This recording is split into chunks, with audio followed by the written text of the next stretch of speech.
Karis is not here. Karis is downstairs. He's oh, it's 3 a.m. for Julianne. Wow. Okay. I've got the live stream. I'm sorry, not the live stream. I've got the chat on the teleprompter now, so when you see me look at the camera, that means I'm reading your comments. We're gonna start with that. That's exciting. Hi everyone, welcome to the live stream. Yes, that's here he comes. Here's Karis. No, don't go over there. Okay. The moon landing. Karis last time said that here's Karis now.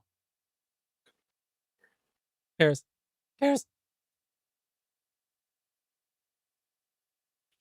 Say hi to the I've got my audience. We're libations. live.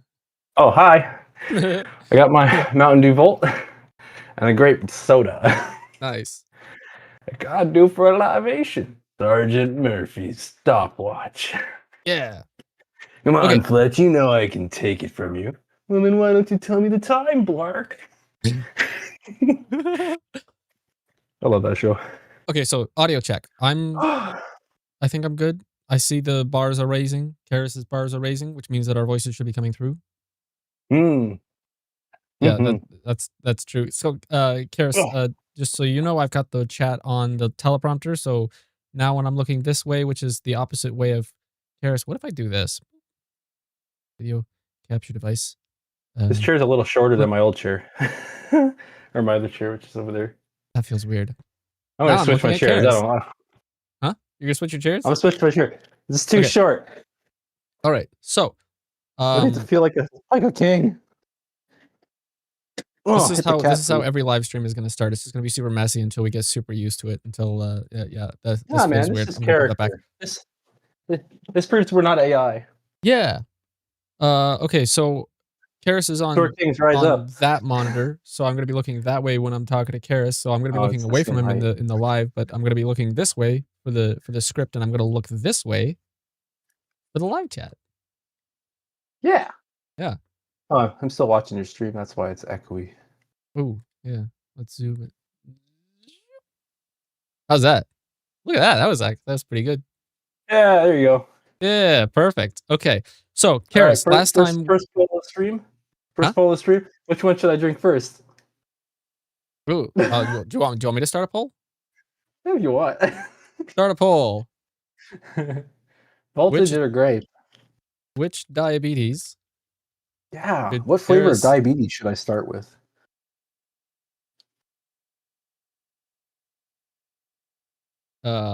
First question, Mountain Dew.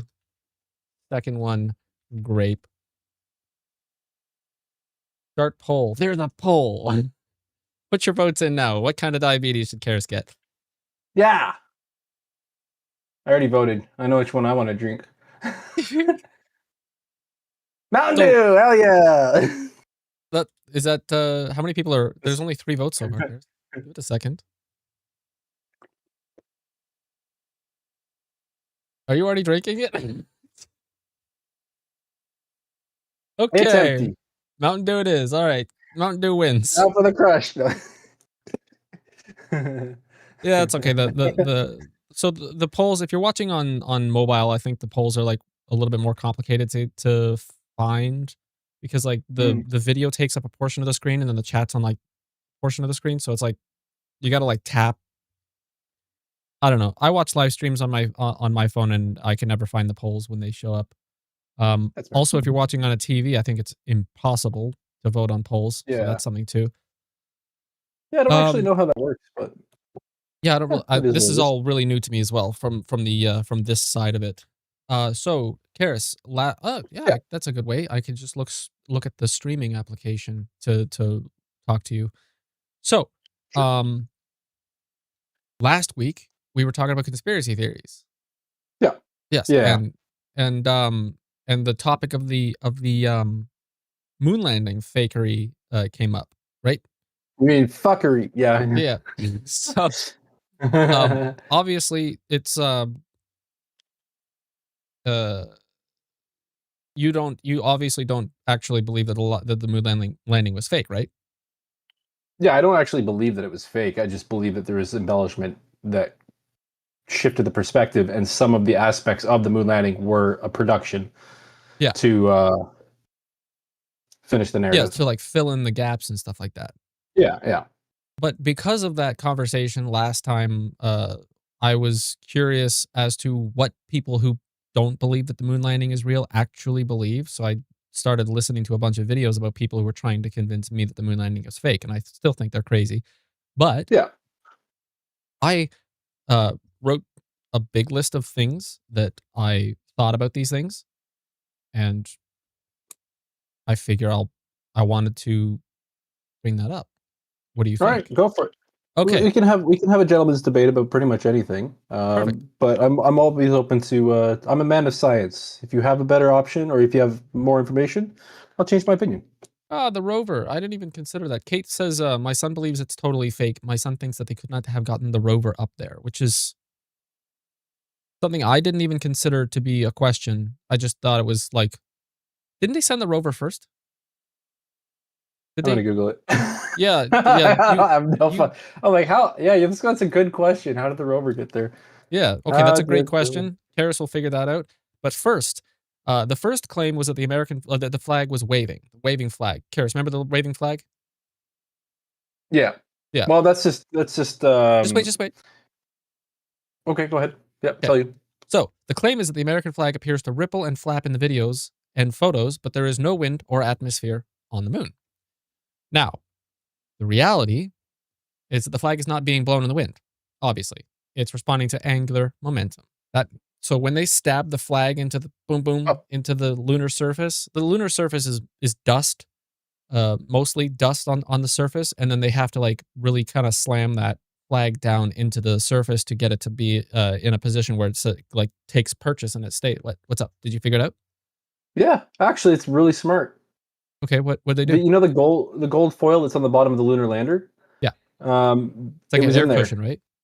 Yeah, so it's a little bit of a it's what is it? It's like Kapton is basically like an insulator.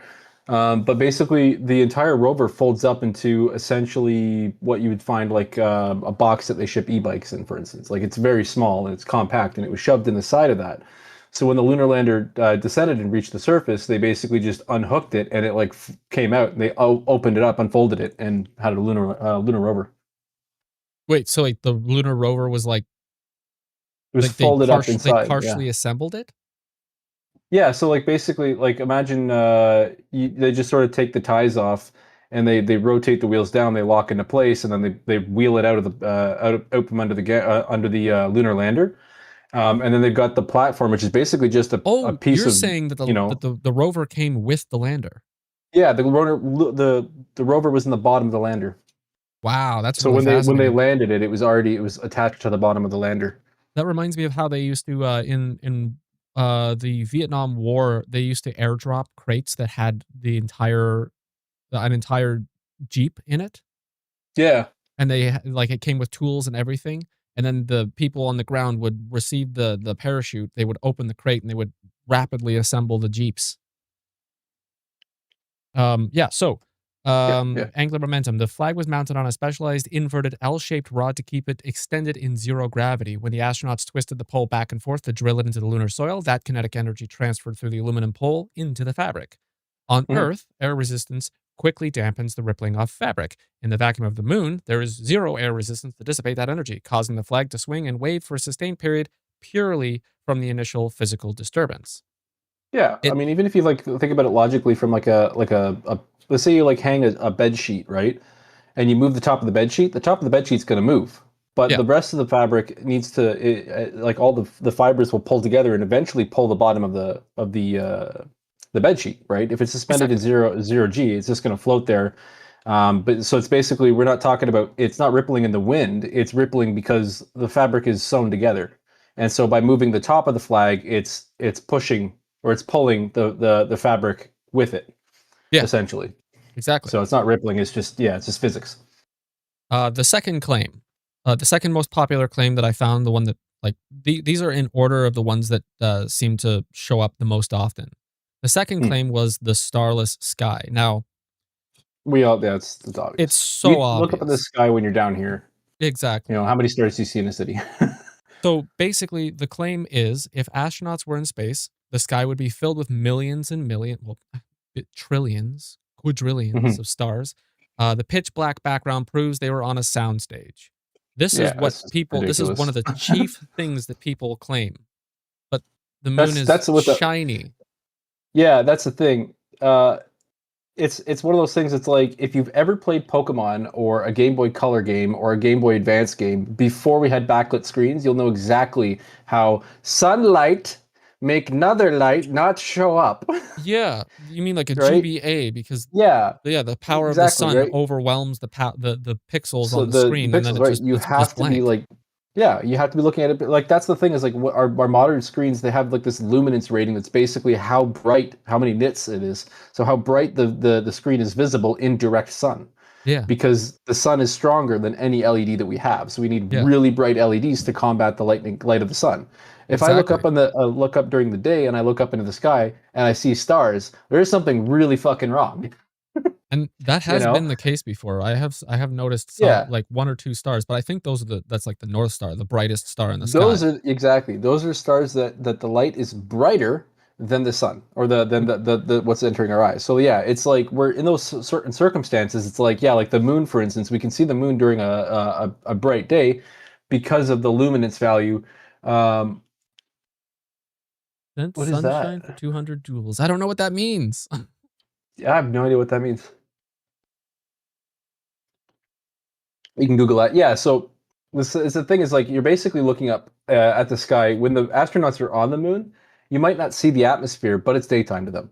So just as much as we can't look up and see stars in the night sky during the day, they wouldn't be able to see it on the moon unless they were on the far side of the moon and the light was blocked. Because if the light was blocked at that point, they might be able to see a circle of stars where the light that's cascading around the moon doesn't sort of reach. There's like a what do you call like a actually would does light react that way, Nick, or is it straight?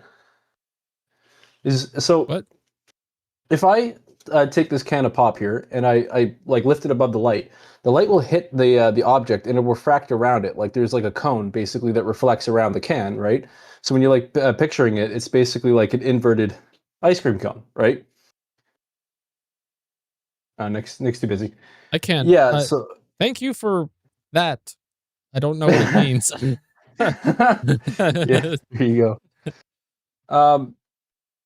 Yeah, I'm curious to see if the moon, if I was on the far side of the moon, would I be able to see stars? That's all I'm thinking. I'm mostly just wondering about it because if you consider like how light particles or how particles and everything react in space, light will travel indefinitely because there's no resistance.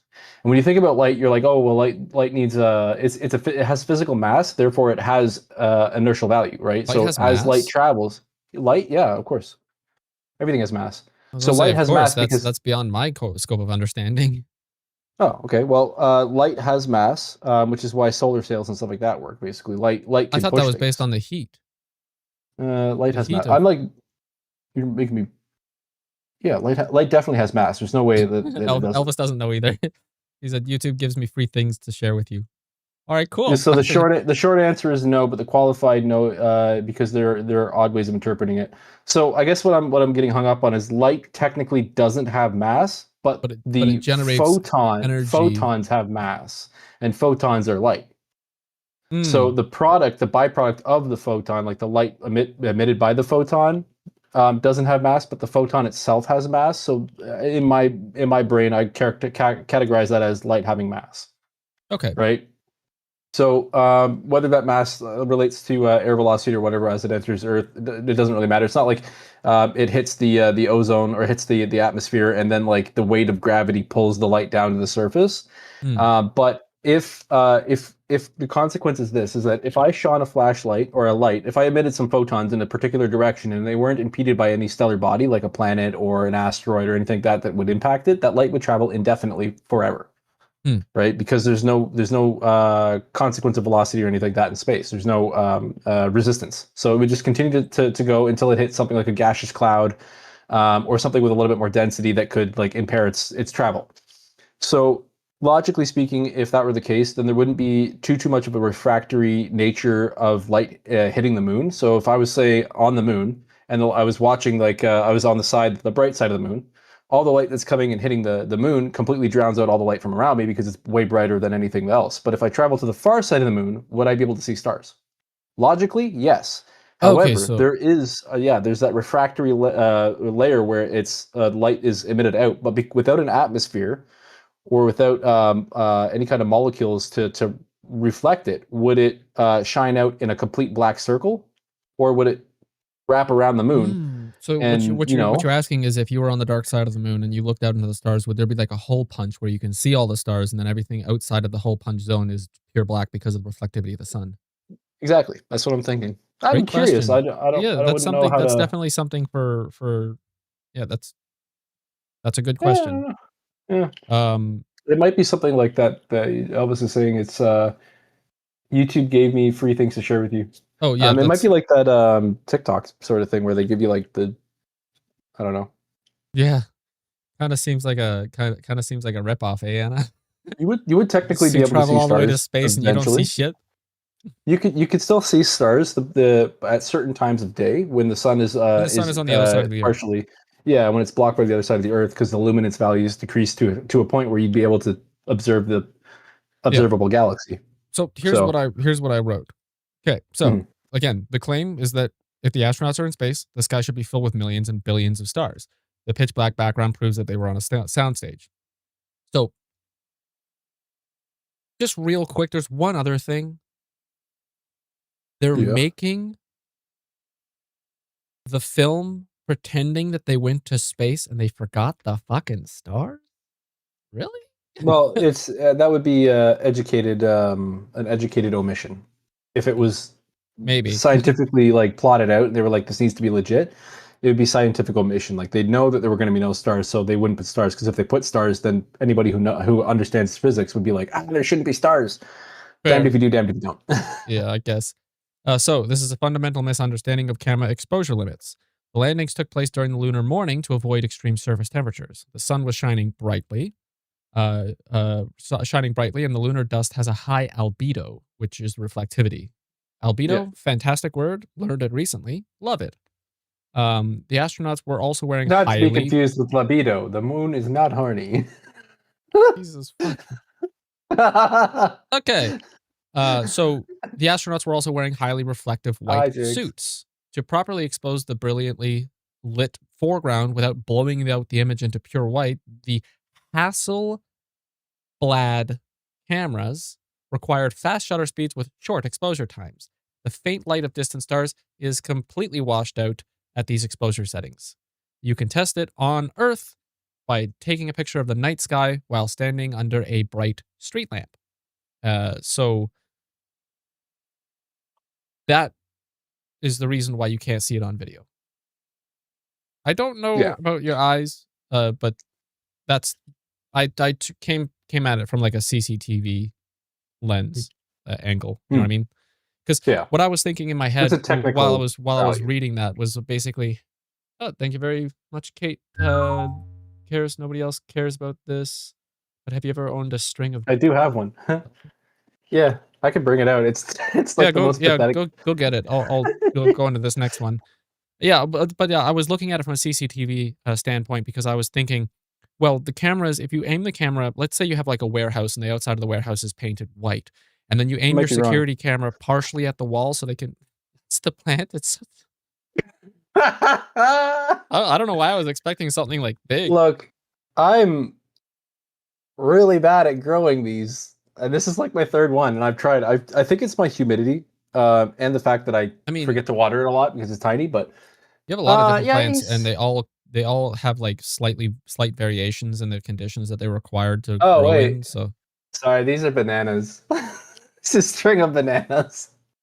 So if you aim a security camera partially at the wall of your warehouse and your warehouse is painted white, the infrared light that's cast from Wait, that your security camera was will a blow out the image of your entire camera. So if you're stuck putting your security camera in a specific part of the like corner of a warehouse where it is required that you're going to have partial blockage by high albedo objects, then you might not even consider putting a security camera there at all. That's all I'm Yeah. saying. Yeah. Also, thanks for the $20, Kate. Yes. That was Thank a you. that's that Yeah. that's yeah, that was a big one. That was a Oh yeah. Don't that's forget. why it was, Don't that's don't why it's forget to hit orange. like.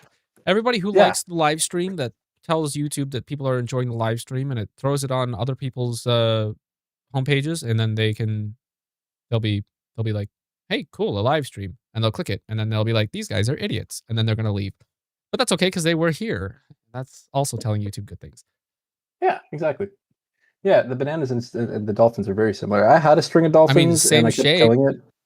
Yeah, I mean, well, even more or less, the dolphins are kind of like they're like the banana shape, but they have like this little tiny like wing that comes off the backside, which I thought was more interesting. And the first time I tried to grow it, I actually brought home. Am I being Thank like thank razzed you right very now or much, something? Elvis. No, I was fine because I was talking about a banana and a dolphin because a dolphin Yeah, I goes. guess they are the same shape. Yeah, Yeah. yeah, true. They're both banana shaped. Or are they One both half dolphin the ultimate shaped? proof for a lot of people is that the next morning, the Russian head chief of the space program called the U.S. To congratulate them for winning the space race. The Russian ended their program the next day. Exactly. I mean, exactly. And then a whole government. You know what I mean? Like, so, but yeah. So if you're that's how I came to that conclusion because the security camera thing. So, which actually slightly ties me into this like thing that's been like uh what do you thought like viral thought on my head. Oh, here's a thanks again, Elvis. Winning the space race was so important back then. The Russians would not have given up if they thought there was a chance the US faked it. Exactly. That's fair. Smarter people with more resources and more information. You can see that Yeah. my camera is slightly blue because of the blue of the the, Oh, the the teleprompter. prompter. Yeah. Um the yeah, smarter people would have called it out. Um yeah, so there's a slight thing that's I don't know how to say, not like viral on my head, but in my head, but like something that I can't stop thinking about. That it keeps reinvading my mind and taking over all of my available brain power. Is literally the difference between um, knowledge, intelligence, and wisdom or experience. Right? Yeah, that's why there's separate stats in D&D. Yeah. Uh, sure. So the thing that I'm thinking is the reason why I knew that the moon landing you wouldn't be able to see the stars is because of my experience with security cameras. Sure. That's a And wisdom so stat. that's experience, but that's also intelligence because to be able to claim intelligence is to be able to take something that's already existing and then applying it to something that's fundamentally not connected and understanding that the Hmm. principle that guides the first thing can guide the second thing. I consider that a wisdom stat. My thing Well, is, that's I have it. wisdom is experiencing it, and then knowledge is knowing that the experience why the experience was the way that it was, but intelligence is being able to understand the principles, the baseline of that thing, and then applying it to something else. You know what I mean? Yeah, the application is what makes you intelligent. Yeah, That's what I'm saying. So I can study quantum physics all I want, but until I actually interact or until I apply that knowledge, that applying that knowledge becomes intellect. Otherwise, I just know a bunch of shit. So that's a wisdom stat in my opinion. I know a crap ton of stuff, but I'm not exactly like applying it in my day to day life. Once it's applied, it becomes intellect, right? yeah. Um, Here's a good okay. Hear me out. Okay, a carpenter uses a hammer to hammer a nail, right? yeah, But a carpenter who's intelligent, who doesn't have his hammer, might use a rock. Two or yeah, things that exactly. okay. But a serial killer is slightly more intelligent than somebody who always reaches for the hammer because they knew that the hammer could also be applied to somebody's skull. Get it? No, Okay. I'm just pretty convinced that you're a serial killer now. No, okay. But like what I'm saying is that if you see something and you're like, "Hey, I can use that to do this thing that has nothing to do with the original purpose." Everybody who makes a life hack where they take like a zip tie and I don't know, clear a drain with it. Boom, intelligence. You knew that that Yeah, product that's could intelligence. be Yeah, used for that. Yeah. that's But wisdom knowledge applied is to practical effect. but if I just told you take that zip tie and stick it down the drain and you could fish the hair out, then that's just knowledge. You're the intelligent. Now I have knowledge, so that improves my wisdom and my application in the future. Exactly. So yeah, if you only ever use a product for the exact intended purpose, then you're not very smart. But if you take Mhm. a car and use it as a battering ram, I gotta stop with these violent. Anyways, Yeah, your analogies are converging. really, Yeah, really I'm not very metal. good at analogies. I'm not very good at them.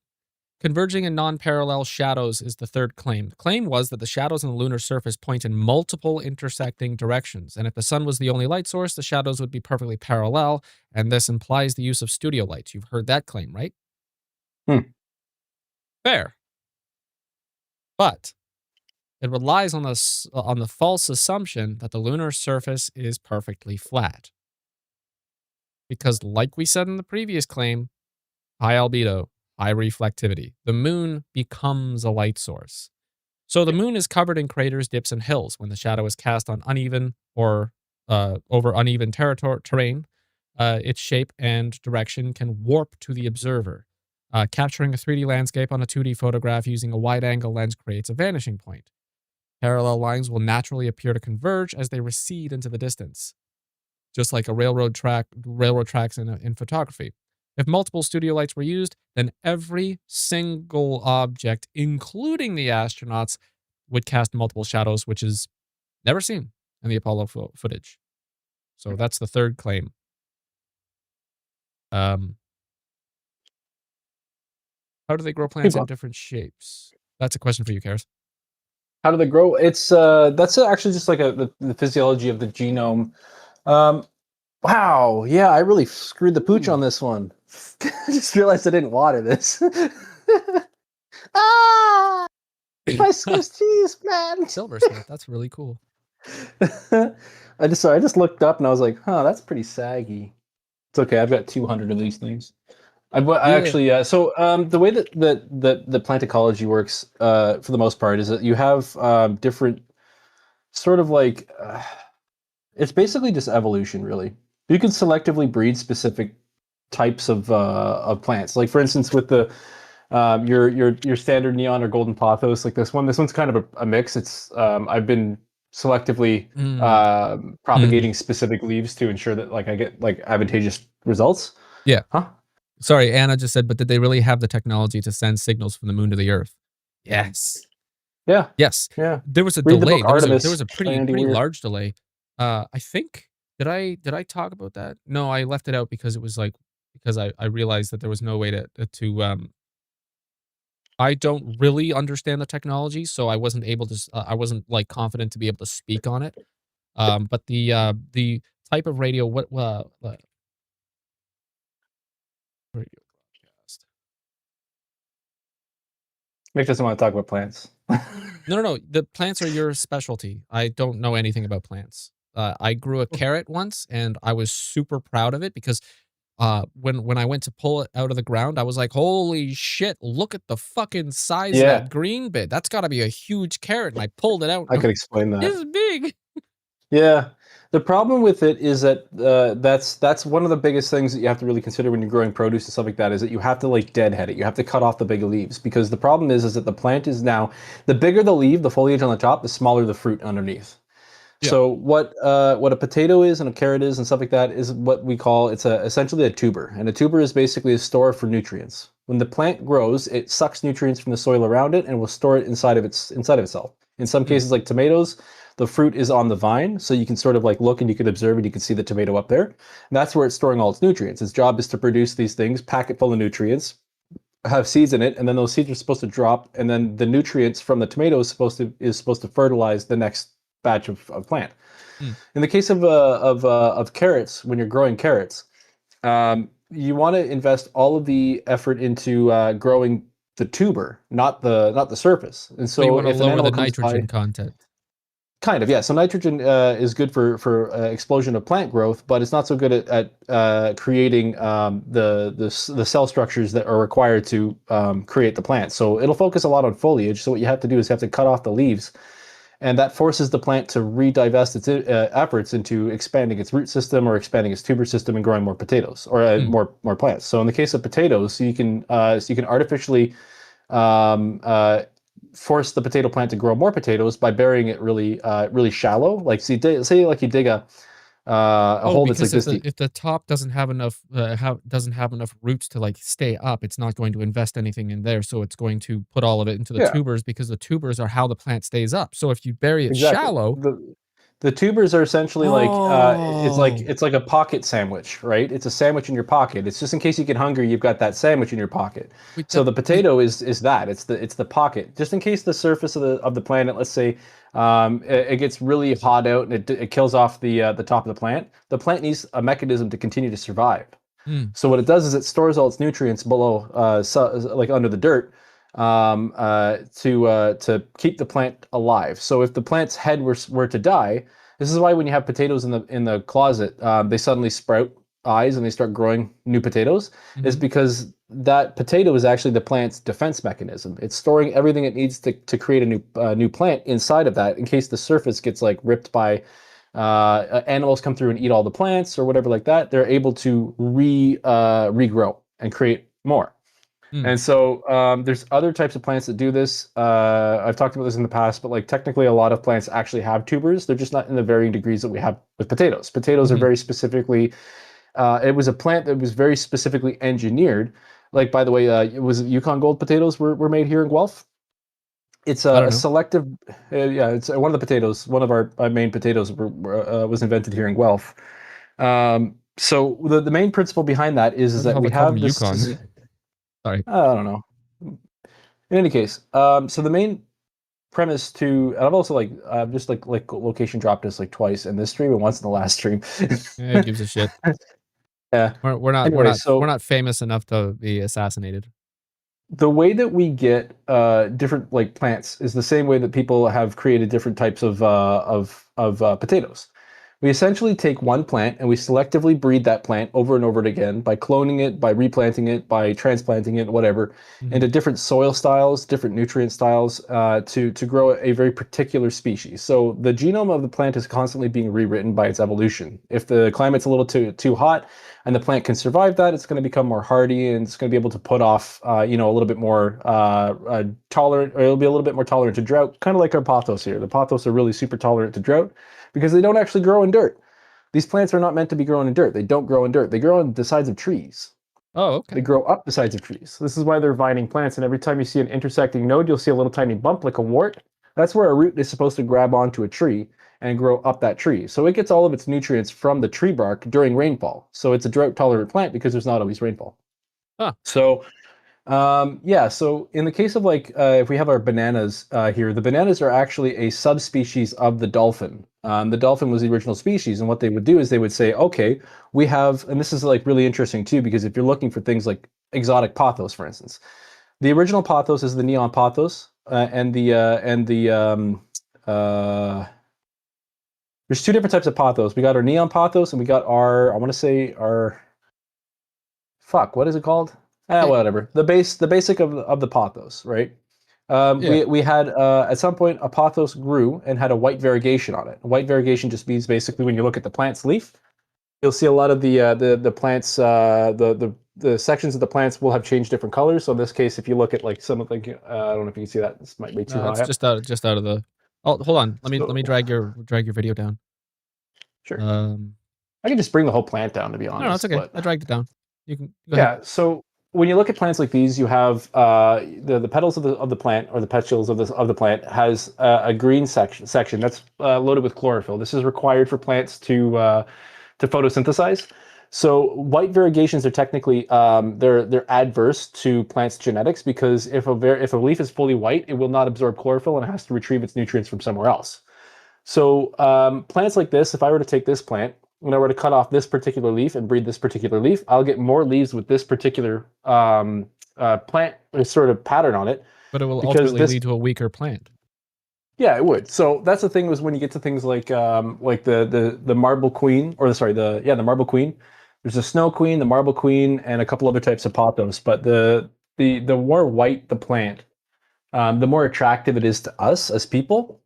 And so we've selectively bred by cutting a leaf stem off and then growing that particular leaf stem because that one has an advantageous logo or advantageous style to it. Yeah, and that's just Um, the preference towards the whiter leaves is just based on on an oppositional idea, yeah, right?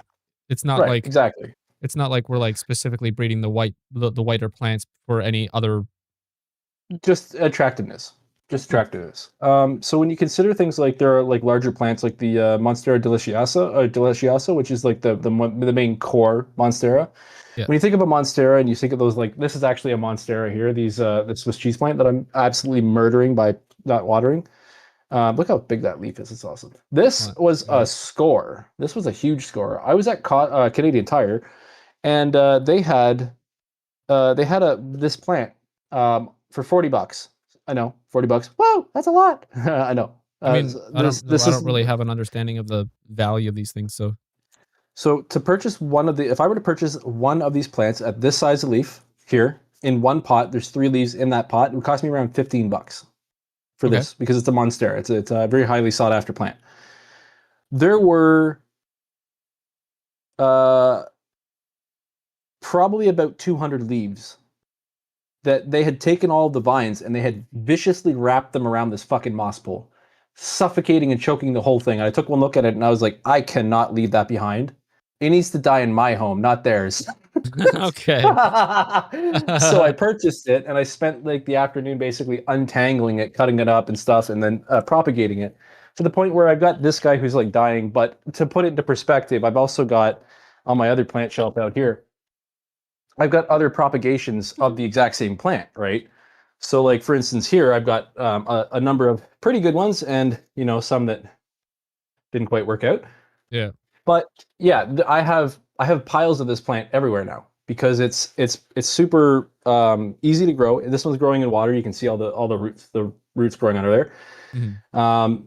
Normally, I would grow this in leca because leca allows the roots to get oxygen and prevents the plant from itself from getting like too wet. Basically, Yeah. leca is basically just clay balls, and these plants are called aeroids.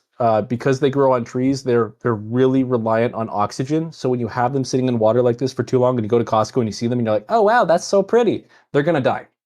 They're gonna die because they're not getting enough oxygen. The water needs to be swapped out all the time because water is H2O. It's hydrogen and oxygen, right?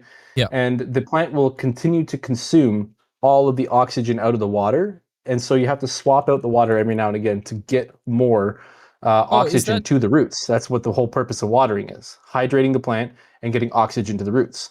This is why every Carrie time is? I water my plants, I crush the pot a little bit to loosen up the soil. Yeah. More oxygen. So Carrie's getting really into aquariums, right? Yeah, Well, I mean, she's not getting into. She's already really into aquariums. pothos. They Um, pothos love aquariums. but like once again, the fundamental thing that I was talking about earlier with the knowledge and intellect and all that, right? Um, Yeah. aquarium bubblers. Yeah. That's something we actually use for aquaponics, hydroponics, and stuff like that. Is yeah, and shrimp and shit like that is to push air to the bottom of it to aerate the water to force more oxygen into the water. Hmm. What Um, is there like an upper threshold of oxygen that would over no, oxygenate the plant? no. Oh, Uh, yes and no. No, mostly no. For most aquarium plants, for most plants, you can never have too much yeah, because oxygen. it However, only takes the the oxygen it needs, right? Rather than yeah, the okay, thing to consider the highest is that when you're thinking about a bubbler isn't forcing just oxygen down, it's forcing everything, like any airborne molecule. Humans don't even like humans are genetically engineered to use oxygen relatively efficiently, but it is actually like the least efficient form of oxygenation for our blood. We require a specific gas mix that they use like divers when divers are using it's theirs. yeah, It's got nitrogen. nitrogen stuff in it. Yeah. There's So another thing. It's some sort of it's a type of helium, I think, that they also mix into the air. yeah, they do. Yeah, that's just that's to keep the oxygen from you know fucking with their brains a little bit. Hmm. Um, yeah, so with plants, there's no such thing as like too much oxygen, but the purity of the oxygen can change the genetic structure, can change the structure of the plant. So you basically have to balance that. There's also a nutrients aspect. If your plants also are pretty okay with certain CO2, carbon monoxide or carbon Hmm. dioxide, Carbon whatever. dioxide is incredibly Um, important for plants, which is one of the reasons why I think the yeah, climate change is the agenda is a scam because yeah, plants require carbon dioxide. they don't actually. It's a mixed bag. Trees take carbon dioxide and they strip the carbon out of it and they build bark.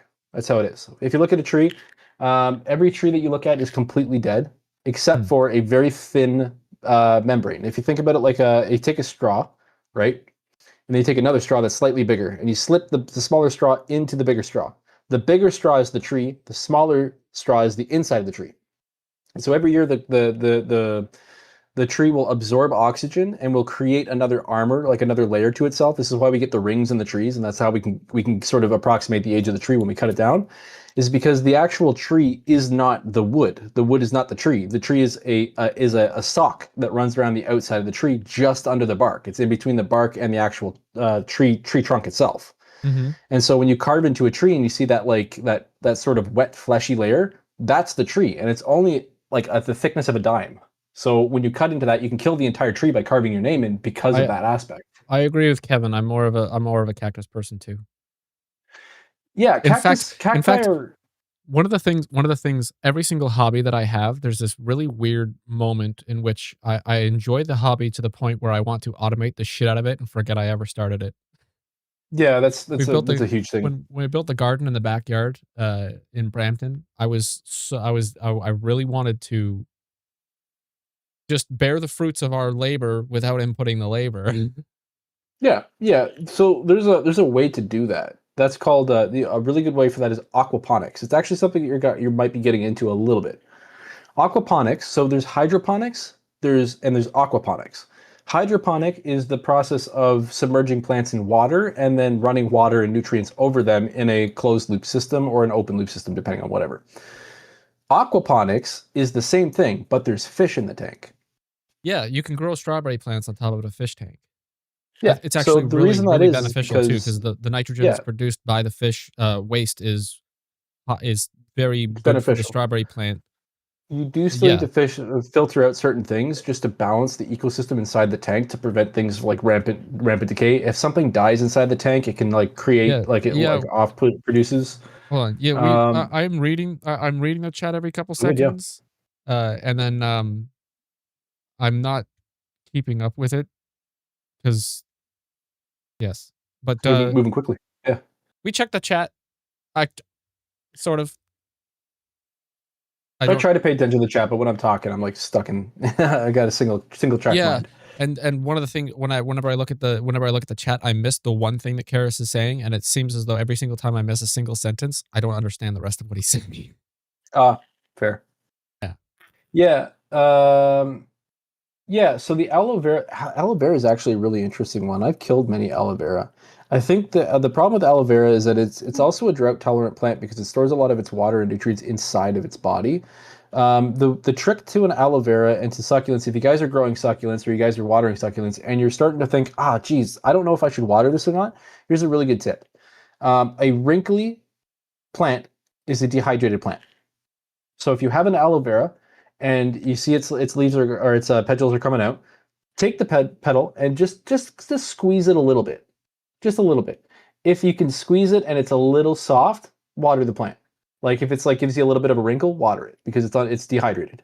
Otherwise, if you squeeze it and it's nice and firm, let it go. Leave it for a little bit. The plant is it's a drought Make tolerant plant because it. it is an arid plant. It's meant to grow in arid areas, so it tends to have its own mechanism for maintaining moisture levels in it. You don't want to suffocate the root because again, most roots. This is what root rot is. Root rot is watering the plant so often that it doesn't oxygenate and the root dies and then begins to rot. Um, yeah, any succulents the same way. Just squeeze the petal a little bit, and if it wrinkles, it needs water. What? I was just gonna say, I water my plants like the I water my plants like the Marines in Afghanistan. I throw a rag over it. Just dump water all over it. Just dump water on. Yeah, I mean, in some cases that works though, Give up your but like, secrets. yeah, a lot of plants like dry soil. So like let dry thoroughly, meaning like not to the point where it pulls away from the sides of the container. If it pulls away from the sides of the container, you're really fucked up. Mm. But if you're ever worried about like traditional house plants, not succulents and cacti, those require specific regimes. Like for instance, like different soil compositions and stuff. If you're ever worried about if you should water a plant, get yourself a water tester. They're like $10, $15 on Amazon. When the water or when the soil moisture saturation point is at 3, it's fine. Leave it alone. If it drops below, gets to 1 or 2, you can add a little bit of water. If it gets to 0, add a little bit of water. I did say, I Thank you mentioned for the other the day too, for the flower jewels. Still don't really understand. Yeah, I don't understand. We'll figure that out. Yeah. Yeah, if you guys want to know a lot about plant care, I do have quite a bit because one of the things I love, like the quotes, is learn from others' mistakes. You'll never learn, or learn from others' mistakes because you'll never live long enough to make them all yourself. Yeah. So it's a great quote. I think that was Julius Caesar, I want to say. But anyway, yeah, just Julius to Caesar answer the original salad. question. Hmm? Nothing. It's been Okay. 57 minutes, I think. Yeah, 45 minutes. 45 past 5. Yeah, there you go. And It's I quarter to got 6. I got 3 points out of the I should have named this stream a live stream to prove what unmitigated ADHD looks like. Yeah, you can still change. Yeah, you can change that. Why does the live Um, stream it's what? showing the live stream feed in the studio app is showing the very beginning of the stream, and I'm wondering what that means. I don't know. I've got it Uh, open on my monitor over here, and it seems to be going just fine. So, yeah. um, yeah. Anyway, I just want to answer the original question, and then we can sort of move on to other topics. Just because I can go on all day about plants. I know, you should start a YouTube channel called Karis's Plant Kingdom. Yeah, but the problem is that in this ecosystem, I am king. In there, Nice. they'll be like, "Get the fuck out of here! That's wrong, you stupid fucking! You're killing all your plants." Uh, in any case, the original question was, how do we get different variations of different plants? Basically, different shapes, different sizes, and that's just selective Huh. breeding, essentially. Oh, We that's just interesting. we pick a leaf that we like, and then we clone it. In the simplest terms, that's cutting a leaf, propagating it by putting it in water, and then planting it in soil after it has roots, or putting it directly in soil and hoping that it gets roots. You can use plant hormones to sort of push that along. You find Hmm. a leaf you like, you can propagate that leaf. Another option, which is the option that I'm super invested in, but I don't have the space or the finances for, is plant cloning. And plant cloning in vitro. Basically, what you do is you take a plant, you sterilize the plant, you extract its cells, and you clone the plant basically through a process of putting it in a myriage and scooge, which is essentially a nutrient-dense solution that allows plants to multiply. It's a multiplying media.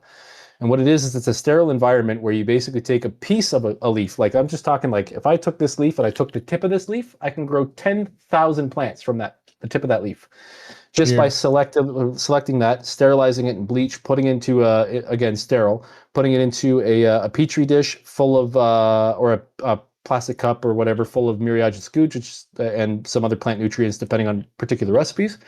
And then what ends up happening is there's a plant regulation and a plant growth hormone, and we trigger the growth hormone to basically multiply. So from that little leaf cutting, you can see thousands of little leaves start to grow off of it. And then what you do is you take that out in sterile environments and you selectively remove and cut and separate and expand that sort of um, uh, yeah, that basically expand that media. So we'll have clones of that one plant. So if we find a leaf that's like completely white and we're like, oh my god, a white leaf, I need to clone that. What you can do is you can take that, clone it in vitro, which is just in jar. In vitro means in jars, and then so you basically clone that in a sterile environment, and then you just multiply it. And so a lot of times you can even just scrape the cells off of the plant and clone that particular variant. So in the case of like our Monstera, where we have our Swiss cheese plant, a Swiss cheese plant is just a miniature Monstera. It's called a mini Monstera. Hmm. And it's literally just they took smaller leaves and they propagated it and selectively bred it until they had the advantageous result, which is the mini Monstera, or a string of dolphins that looks more like bananas because they don't have that little tiny offshoot. They just took the ones that had like sometimes you'll even grow these and you'll find there's a dolphin right there because it's still the same plant, still has the genetic makeup for it, but we've selectively grabbed certain leaves because those leaves have what we call a mutation. If you Huh. guys are out about in Canadian Tire, Canadian Tire is a great place. Home Depot is a great place for this. One, pests Those galore. are both So Canadian take companies. yeah, sorry. Go to your hardware stores, your garden centers, and stuff like that. Garden centers are a little harder because they have knowledge, but if it's a garden center attached to a hardware store, they're all minimum wage workers. You walk into that section, you take a look at their pothos, you slip through their leaves, and you go, "Hey, here's a pothos leaf on this plant that kind of looks like a Millennium Falcon. Congratulations, you now have a mutation. If you selectively breed that one leaf, because it's the first Ah, one that anyone's ever had. What's up? I'm 9 months with you too. Hey, congratulations. That's she's been connected Yeah, for, I thought, 9 whole months. could have sworn that was a year. I'll be honest. I thought so too. Yeah. Yeah. Wow. Still, congratulations I for mean, being it being here seems short and long at the that same long. time. I Yeah. feel like. Yeah, But it feels like it should you be a know lot why? longer. You Yeah. know why? Because Anna was commenting a lot like since way before we even had memberships unlocked. Oh, yeah. So you've Yeah, been a so member. she You've been part of the channel you've been a longer member for 9 months, but you've been around for for way longer. That makes way sense. That's longer. what it Yeah, is. I remember the husky profile picture. Yeah. Um, yeah. Anyway, to wrap this up, a lot of plant centers don't know what they have, so they grow massive batches of plants. And so a lot of times you can find a genetically unique sample. So whenever I'm going to the plants, I sort of like sift through the pothos sometimes, because if I come across one that's got like a pink like shock through it, that's not brand new. We already know what that's called, pink floss. But you say you find one that's got like a blue shock through it or an iridescent shock through it, and that's not because of the fertilizer. Boom, you've got a brand new plant. Actually, that's already a plant. It's called a jade plant, but a jade pothos. Yeah, But I digress.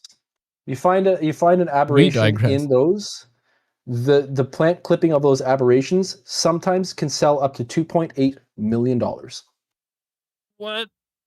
Yes. Okay, so now I'm interested in plants. Yeah. So to put it in perspective, once again, this single petal, the single leaf here, if I wanted to buy this leaf in good health, not this one that I forgot to water, $16 per leaf, essentially, at a good box store. So when you find one for $40, you go, holy fuck, and you buy it. And then you kill it instantly. You should see my bedroom. This stuff's all over the walls because I have them in Lekka Hmm. in there, so they're growing pretty well in there. But yeah, that's also why I have the this I got this DNA um, plant stand, Hmm. because this is one of the things I'm really interested in, is plant genetics and plant stuff. So I found that and I was like, oh, that's so cool. I'm gonna put that in my climbing monstera until I can find cool aberrations from it. But yeah, if you find an interesting aberration, it's a unique plant. It's a brand new plant. You can patent that plant, and people have to pay you to sell it. Cool. Yeah, Pink Lady. Look it up. So the astronauts were able to communicate with Earth because of the technology that was invented for the Apollo All mission. right, the moon landing. Now we're in. Let's land the plane. Yeah, let's. I got 3 points out of the moon landing thing before the entire stream got taken over by plants. I'm sorry. I named the stream Conspiracy Theories, Story Time, and Nick wrote a creepypasta. Every time people jump in, they're just like, "What the fuck is this? They're talking about plants." Yeah. I said start My your own bad. fucking channel. Yeah. Okay, Go on. The Van Allen radiation belts. Okay, so the fourth claim Yeah. Oh, the Van Allen. is That's a good one, actually. The radiation belt. yeah, I'd like to know more. Go ahead. Earth is surrounded by intense bands of I'm radiation called the completely Van Allen belt. invested. Good. The Earth is surrounded by intense bands of radiation called the Van Allen belts. Traversing them would have subjected the astronauts to lethal doses of radiation. Fucking wrong. If they And were I naked. say, and I use that expletive because of how incorrect this is. Okay. Okay. Regale me with your knowledge. The danger of radiation is based on exposure times and shielding. Creepy planta.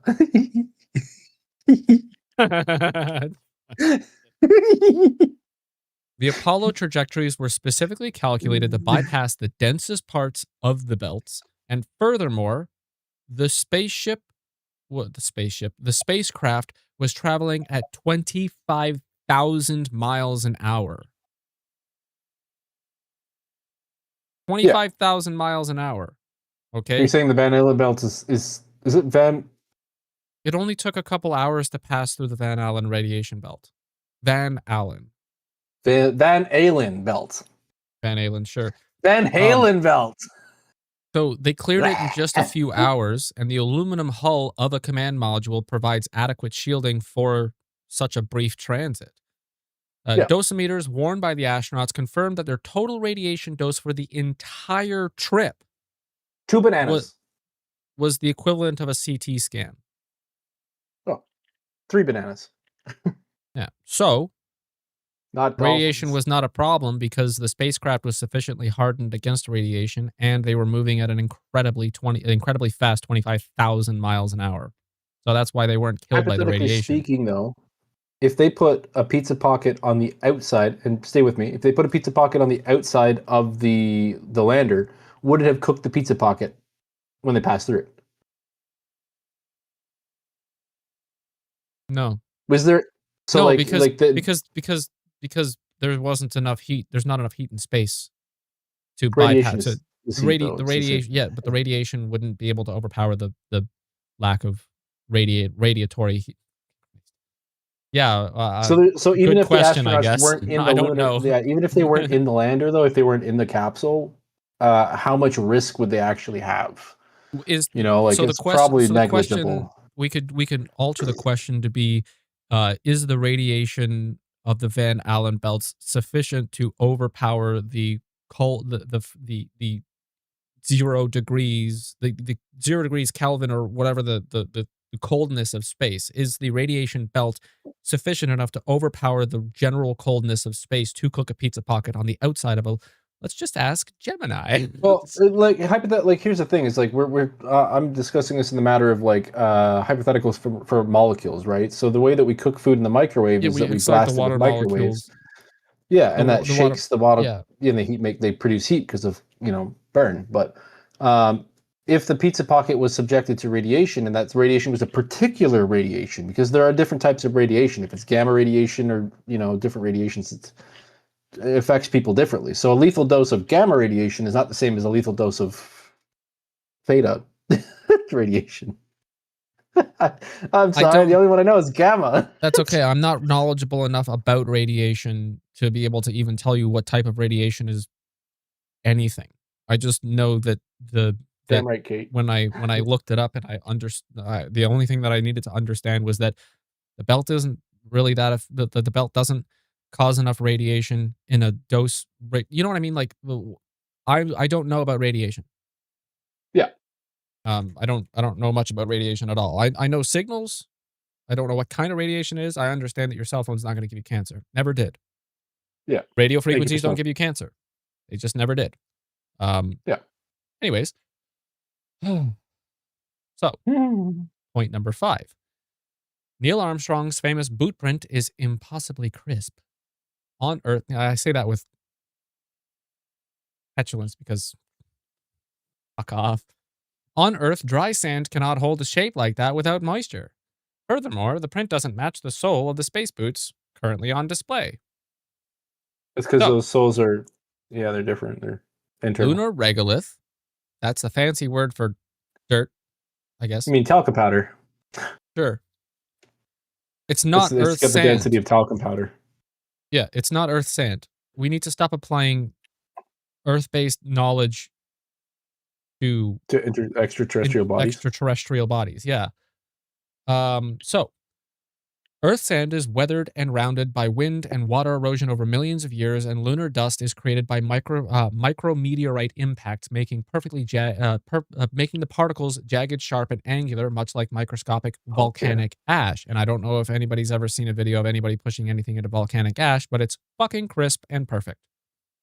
Because of the jagged structure and lack of atmosphere to disturb them, the particles interlocked perfectly when compressed, holding a crisp shape indefinitely without moisture.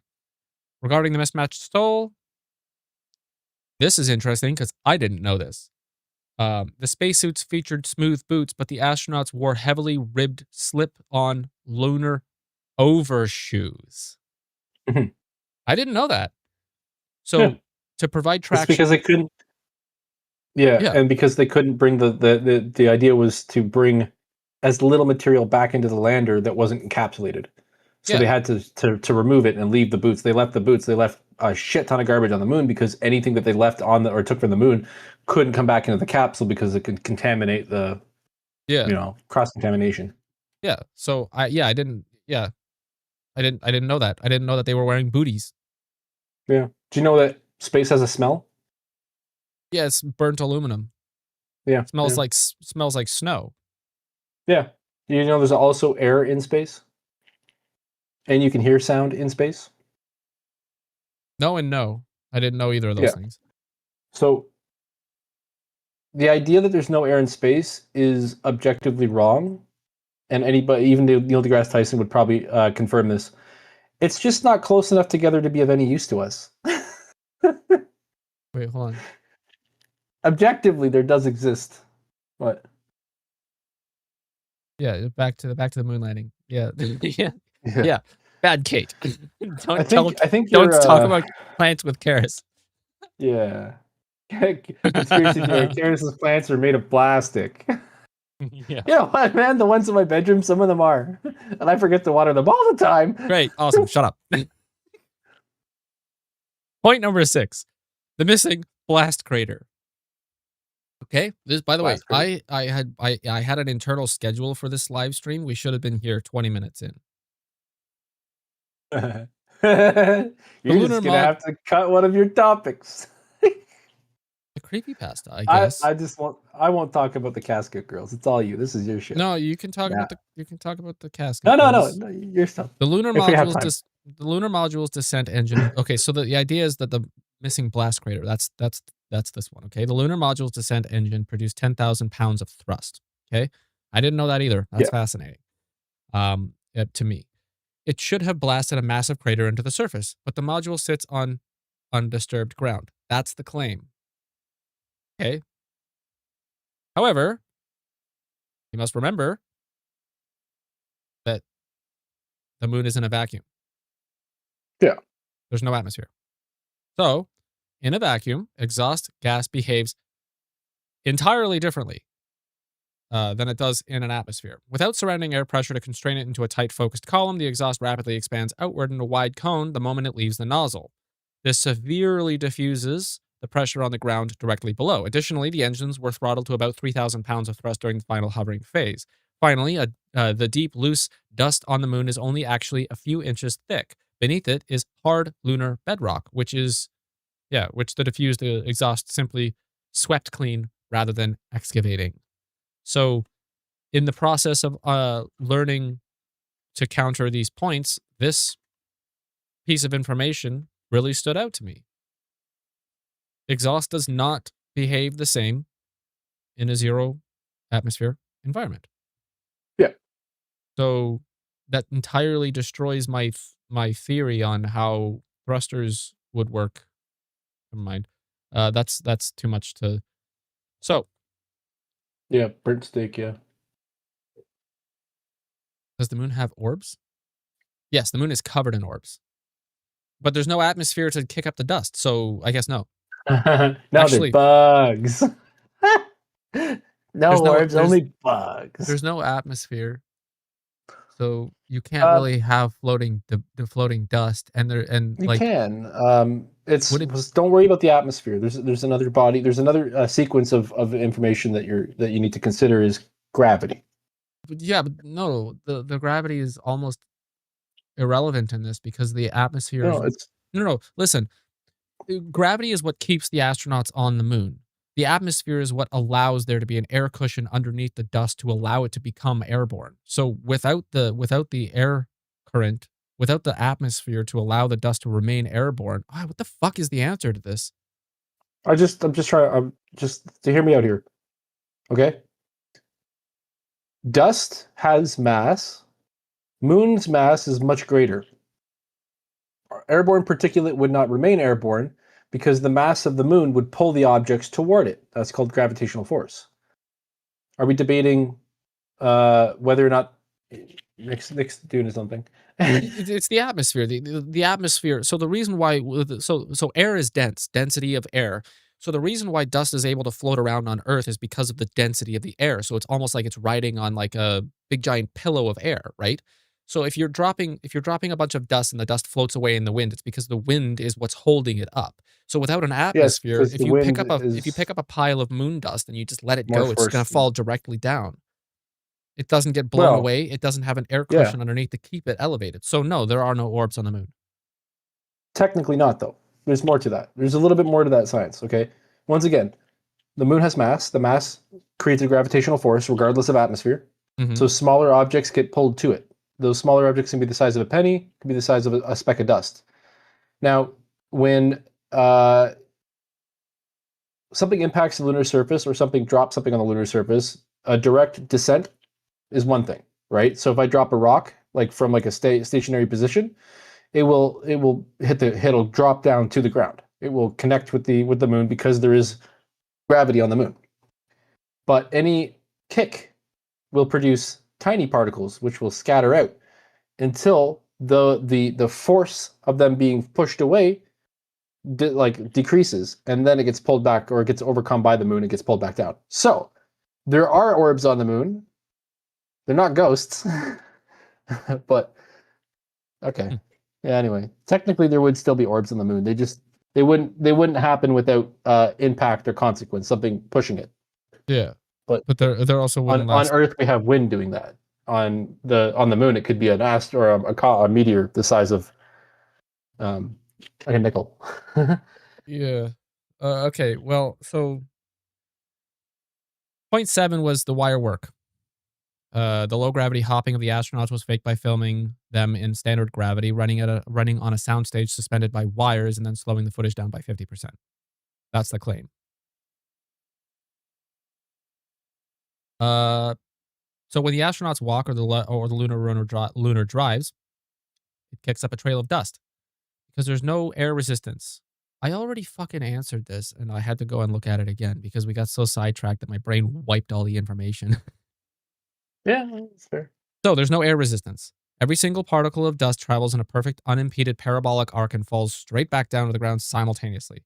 If you try to fake this in an Earth atmosphere, even at half speed, the air resistance catches the finer particles, creating billowing clouds of dust trails that hang in the air. You cannot Unless it was scale done fluid dust. underwater. Huh? Unless it was done underwater.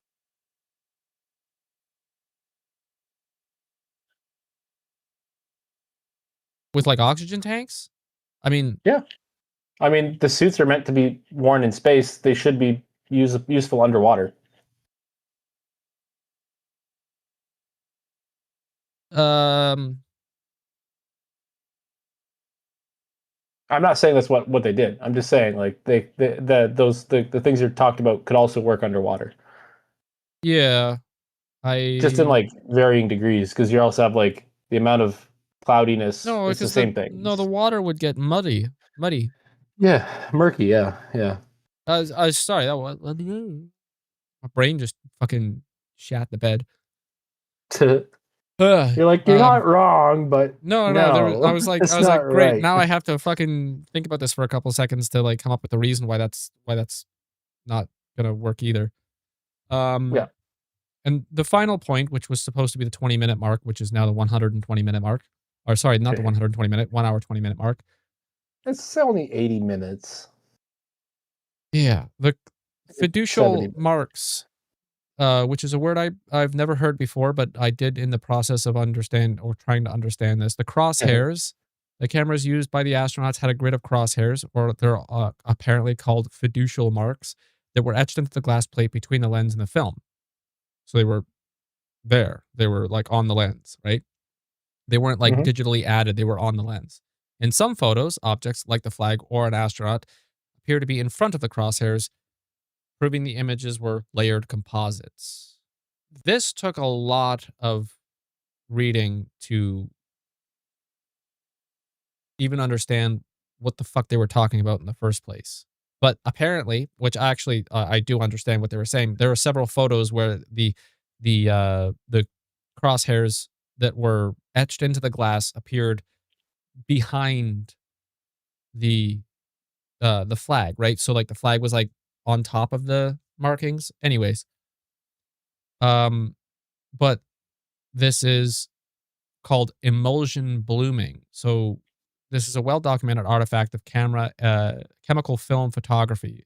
When a bright, highly reflective object, like a sunlit white spacesuit, is photographed against a dark background, the intense light exposes the silver halide crystals in the film so heavily that the chemical reaction bleeds or blooms into adjacent areas. And because the crosshairs are incredibly thin black lines, the bright white exposure simply bleeds over them, washing them out and creating the optical illusion that the bright object is sitting in front of the crosshair. So this one is entirely outsourced. I didn't write that at all. Yeah, that's fair. I mean, to be honest, it's the same argument with not being able to see the stars. Yeah. Too much light. Too much light. So so those are all those are the 8 largest points. Well, I mean, if you look at the beginning of the video and then or the beginning of the live stream and then now, that's the 8 total points that I came across that I was able to definitively disagree with. And one of them I stole from somebody's blog. The 8th point with the crosshairs, because I couldn't even understand what they were even saying in the first place, because I was like, what crosshairs? You know what I mean? Yeah. So is that it for the moon? Huh? Is that it for the moon, or you got more points? That's it for the moon. I don't want to do that. I don't want to talk about the moon now. I'm Okay, over it. fair enough. I want to ask in the next one. Let's tease this for the next one. I would like you to debunk the Bayside aliens footage that we've been seeing on TikTok. Hey, look, I can leave it there. What? And you can see my teleprompter. What is the Bayside aliens? The Miami Mall aliens. You don't remember this? Why is that coming back? Is there because footage is starting to leak from it. Why wouldn't the footage be leaked at the time? What? Here's the setup. Footage? Here's the setup. No. Listen. Whose footage? Okay, go ahead. Here's the setup. Okay. My God. Listen. I want to say it was like 2016.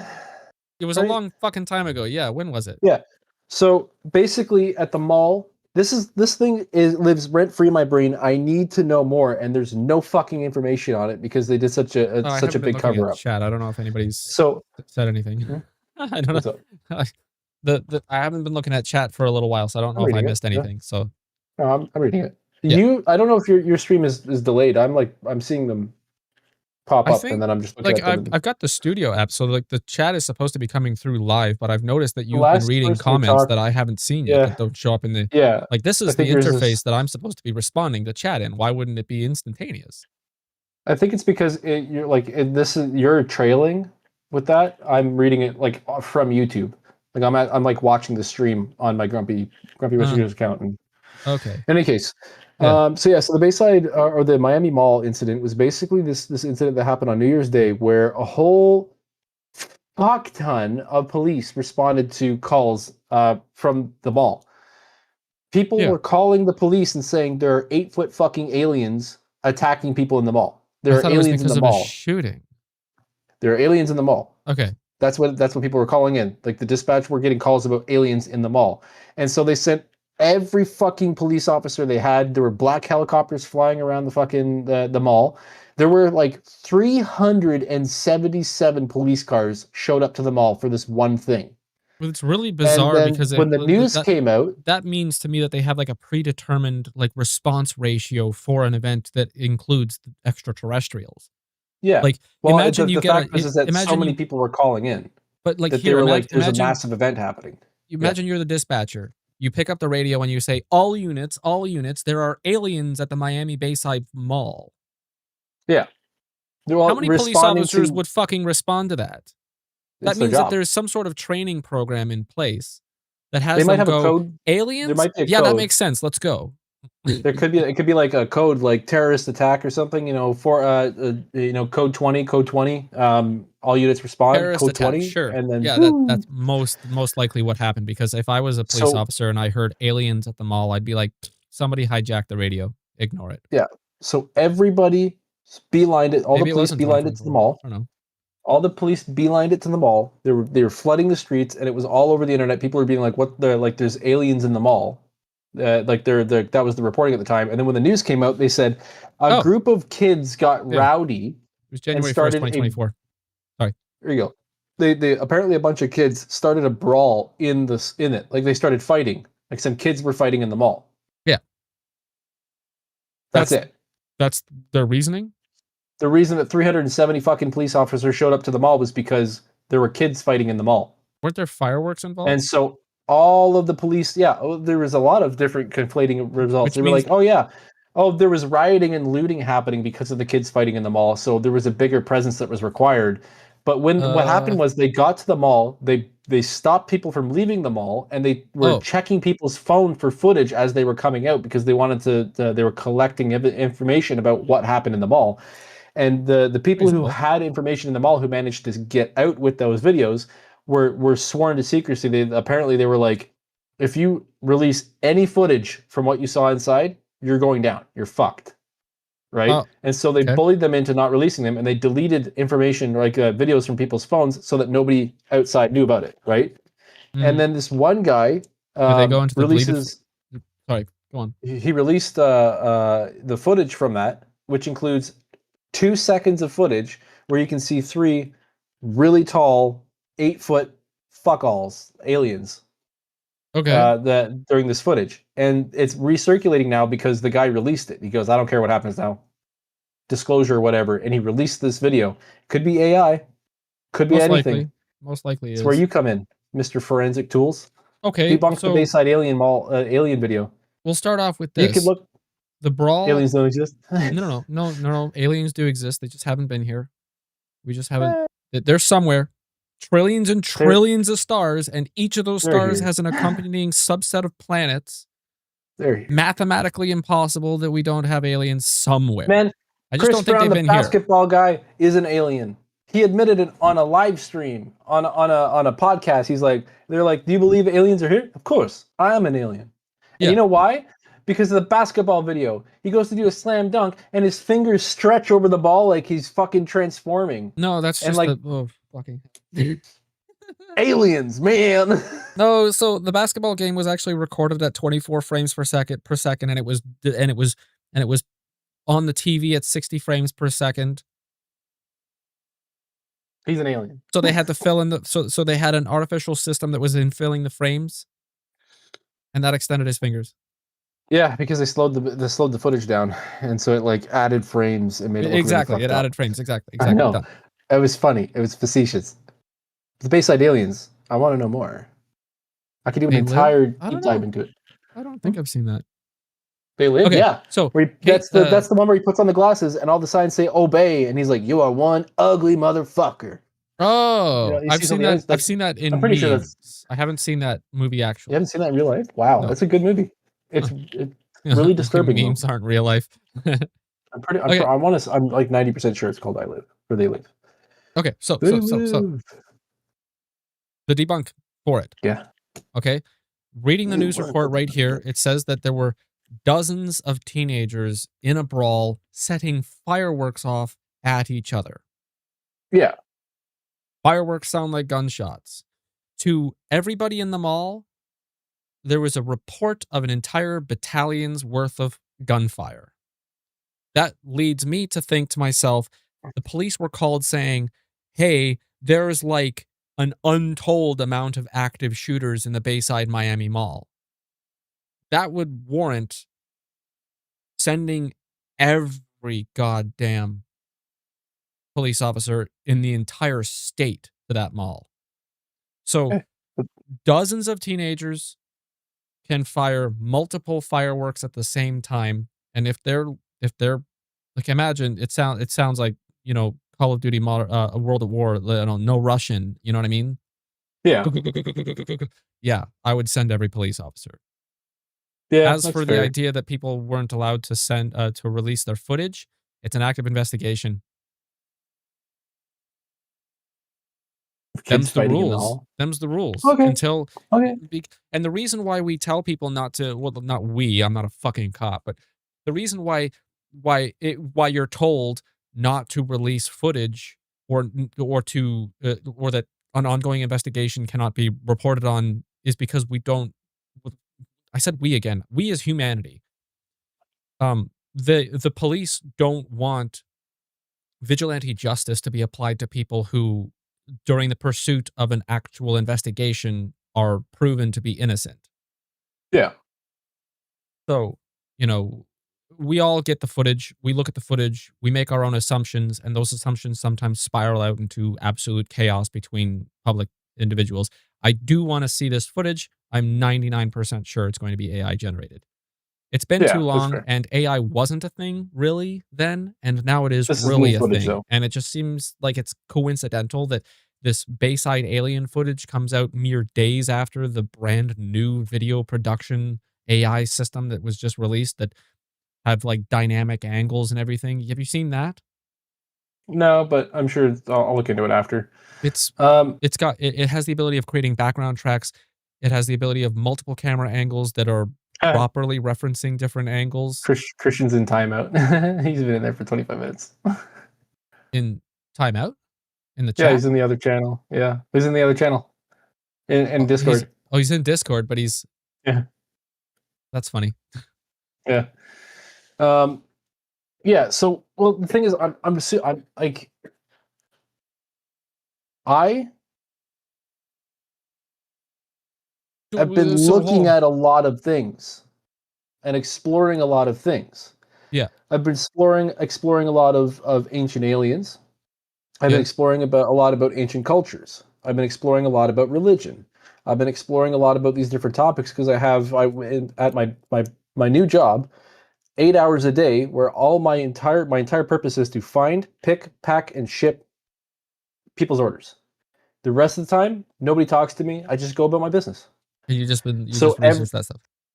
yeah, so in my ear every day, 8 o'clock, I'm listening to religious sermons. I'm listening to religious exploits. I'm listening Exploits. to different what? You said exploits. What's the word? Expletives? Um, no. Sermon, like sections of text. I've been listening to. I don't know what the I've word been is, but listening to a lot of stuff. I recently listened religious to a. exposition. Yeah, something like that. It's where they talk about not the story, but the concepts the story covers, like the interpretations Oh, okay, yeah. of So like particular the texts. yeah. Well, look at Yeah, how gray this part of my hair is getting, by the way. yeah, you're old. Um, so the reason I'm looking into all this stuff is because I'm vastly interested in things that I don't know, right? And so Hmm. religion is a big thing. I got really interested in the story of Jesus Christ, and so I went through a lot of it to try to understand what exactly happened there. The same thing is like I also went to understand why things like the Treaty of Versailles, like the Romanov family, how Rasputin is, what actually Rasputin was, how all these different things tied together, and how everything is sort of finally woven together in this like tapestry of life.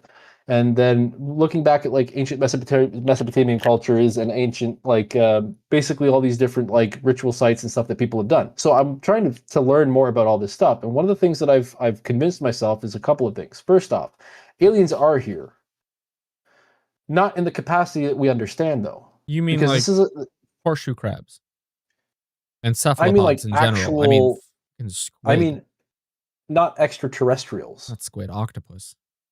Extraterrestrials come from outside of the Earth. Do There do you mean are like other aliens. multicellular complex life that is capable of driving a car? Things we I'm just things gonna we say don't driving a car. necessarily understand or we can perceive. We still have the compulsory to like to say we understand that there's one dimension, two dimension, three dimension, So you're but we don't oh, understand. We I can't see. concept these larger pictures. Neil deGrasse Tyson had a How about video recently with aliens talking about fourth dimensional aliens and how we can't even perceive the fourth dimension, and therefore we if can't even aliens were in begin the to fourth understand? dimension, they could see us, but we can't see them. Mhm. That's what people were saying about the So Bayside Mall aliens, that they were yeah, multidimensional, they they were were they were fourth dimension. transdimensional. Yeah. Right?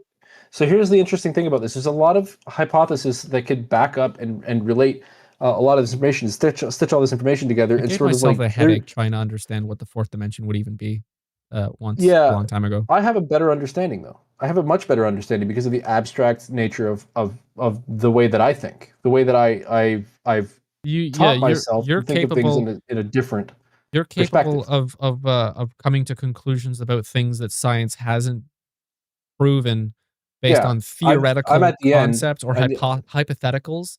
I yeah, cannot process anything that cannot be definitively tangible. proven. Yeah, so if there's no definitive proof that something can be a thing, like my brain just Yeah. goes, "Ah, well, there's no point in even thinking about it anymore." So if we define that in D&D terms, I've got a much higher spirit than you do. I have much higher comprehension of spirit than you do. There's a study that I was researching. It's just Uh, Holy Spirit, basically, the understanding, the epiphany, or the understanding of God transitions between heavenly bodies and earth. Um, it, described to okay. us by religious aspects. Listen, described to us by religious aspects as a painted, clear picture for our Neanderthal brains to understand. The concepts are rooted in non-Euclidean or Oh my god. non-Euclidean circumstance or situation. I'm just trying to say this. No, I could, The very basics. Very if basics is this. if I was to sound, I don't know if this is gonna be a kind of a dickish thing, but can you tone it? Can you dumb it down a bit? Yes, Oh, I can. what the fuck is God, Euclidean? God is the warmth that you feel on your face. That's what people Okay, say. That's tangible, all right. In right? my opinion, So God is more people like need to believe never mind. God is an entity so that people can rationalize that it is something. Okay, The feeling of God, hope, humanity, the warmth on your face is a tangible aspect that people can rationalize and hold in their hand to understand. yeah, It grounds them in religion. okay. Religion is a user interface Oh, to gooey. the universe at large. Okay, It's GUI. Yeah. yeah, It's what we look at that tells us this is the story, but behind this story is a mathematic equation that we have yet to understand because our primitive brains do not comprehend extra dimensional calculation, okay. extra dimensional entities. But does It's that the mean same God is an reason why alien? I feel in my heart, I go, Nick's going to call me. There's a disturbance in the force. And then you call me, or there's something going on. You That's go, just twin like when grandpa telepathy. died. When grandpa died, I was like, something's wrong. Amanda called me. I answered the phone and said, who died? And she goes, don't joke about that. And I'm like, it was grandpa, wasn't it? Huh. I felt it before she called. This is what I'm talking about. That is what we coin as God is actually just perception. It's this is feeling this force, the force that binds everything together, you know? Yeah. The I collective also consciousness, I you know? also have a sense of that concept. It's like a I would refer to it as more like a spidey sense, or like yeah, like a Yeah, that's the disturbance in the thing. force. But That's for me, it boils down to this this strangely like quick adapting mindset of probability. the thing. What happened? What? I was just It's good. told I just got an alert that says the stream has gone down. Oh Did it no, go it's down? good. It No, give glitched it a for a second. It'll second, but catch up. Nick, it's fine. I'm I looking at just it right told now. you. It's fine. I'm watching it right now. It's fine. It's Okay. okay. All right. All right. I'll turn the sound on just to make sure that we still have audio. Yeah, we're good. Everything's fine. It Okay. just Cool. it hiccuped for a second there. We're good. All right. Um, yeah. So the Exactly. That would be the sickest I would thing. love that. I would Yeah. love that. Just my clothing hits the floor. They're like, shit, he's been raptured. Okay. Wait. The probability of things, right? Yeah, So like everyone knows, everyone who has my phone number who is capable of calling me knows that I work from 6 to 2. sure. If I get a phone call at uh 10 p.m. 10 a.m., Yeah, I go, they know I'm at work something's and they wrong. know I'm not on break, which means something is wrong. Who would be the logical conclusion? Who's the oldest person? And all this stuff happens like behind the scenes. It's a sub process in my brain. Yeah, And then at the end, like for instance, when somebody asks me a question, I don't sit there and think in my head, what is the answer to this question? Well, this, and this, and this, and this. I just the answer is give them the conjured to answer. you. I It's just give given them to the you. answer like it's brought out of the ether. And so I Yeah, call that my sub processes. yeah. We call that silver tongue too. Sometimes you say something and then it comes true, Yeah, it's right? just an It's just high probability and unknowing. conscious understanding. Yeah. Yeah. However, so this gentleman back in the 1878 hypothesized that humans are not projective. They're not projections. Like our consciousness is not projected. It's actually a receiver, and that we receive our consciousness from a collective intelligence, which is why most people are connected through some sort of string, right? It's this Yeah. sort of telepathic connection that everybody has. What's up? Yeah. Got a One thought? second. So I keep glancing at the the chat, and there are Mhm. points that I want to bring back, go back to. So first off, the Fermi paradox. Yes, I want to bounce that off of you, and also there was a comment I saw. Did you have conversations like this when you were younger, not on the same scale? Yes. Yes, we always talked to each other like this. Is why we've tricked ourselves into thinking that we're extremely intelligent because we keep teaching each other incorrect facts until until we find the best way of saying it. Um, and yeah, We're okay. I gotta address this real quick. Yeah, we're definitely not Neanderthal. yeah, we This might interbred with the this Neanderthals. In my opinion, I think we interbred with the Neanderthals until the Neanderthals ceased to exist. Yeah, we can find parts of our DNA that are from Neanderthal. So there is interbreeding between Neanderthal, but I nobody can convince me this differently. The reason why we Okay? have the reason why we have the uncanny valley effect is because the Neanderthals were hunting and eating us, and that's why we get confused. That's why we get creeped out by faces that almost look human, but they're not actually human. No, yeah, yes, close. Yeah. I thought Okay. about shapeshifters in there though. I was hoping they were shapeshifters. Oh, I still believe, and I have yet to find a reason to not believe that humans, us, Homo sapien, or whatever the fuck we call ourselves right now, are genetically engineered. wait, you think we're genetically engineered? Yeah, Okay. Cool. there's so many things that suggest that we did not evolve on this planet. Why? Cognition, one Hmm. thing. Cognition, the amount of our understanding of things. You really got super invested, so I got really intimidated for a second. Yeah. No, because I have a whole thing about this. Yeah, so we are the only species on Earth that is able to survive any climate. Mhm. Right? We are the only species on this planet. We have a unique genetic code. Mhm. Right? We share genetic code with a lot of different things, but there's parts Like of our genetic bananas. code that aren't like bananas, exactly. But there's parts of our genetic code that can't be explained.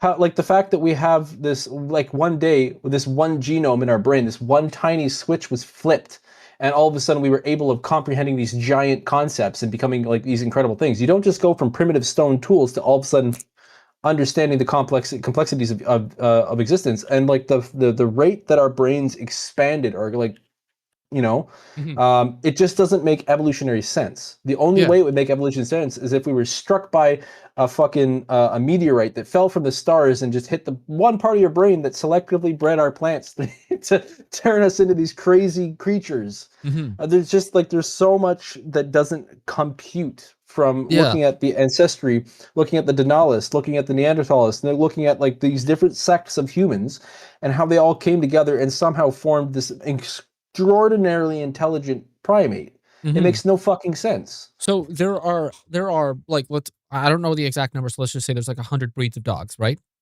Yeah. And the reason why the 100 breeds of dogs still exist is because we are cultivating them to be able to continue to exist. So the reason why why the fact that Homo sapiens ruled like won out against all the other different breeds of humans, right? The reason why Homo sapien eventually won is because we were the only ones that were fittest and strongest and capable enough to win. Yeah.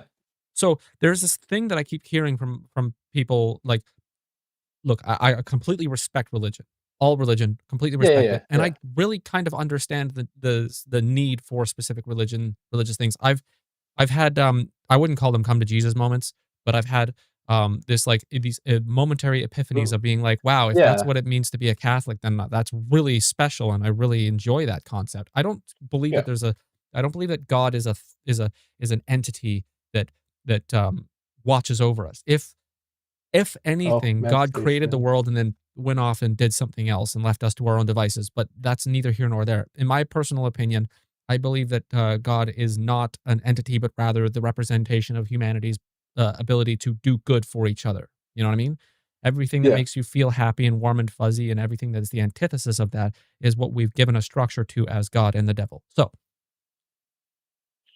people consistently tell me, well, if God doesn't exist, then why does every animal on the planet have a heart? And the reason for that is because everything that was born without a heart didn't fucking survive. Yeah, I guess you're right.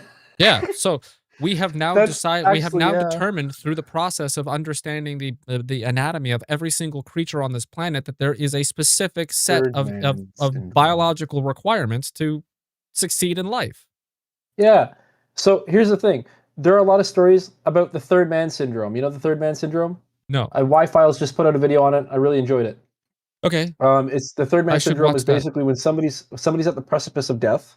Yeah. They sometimes hallucinate a third entity, or at least hallucinate the feeling of a third entity that's guiding them home. There was a lady who was stuck in a cave, and that cave, she was cave diving. Her husband had died, and she was stuck in the cave at one point, and he came to her and spoke to her and told her how to get out, and she basically led her out of the cave. Yeah. And then so this third thing, like he painted it as like this amazing thing that this third person always shows up, and I'm like, yeah, but think about how many third persons showed up and went, "Hey man, you should jump." Jesus Christ. He's like painted it as such a nice entity, and is like, the only stories that you're able to relate to me are the ones where the third man helped them. Think Yeah. about how many times the third man showed up and fucked everything up. Fair. The Hey reason man, you why should take a left. That's a cliff. from a Trust biology me. standpoint, the reason why the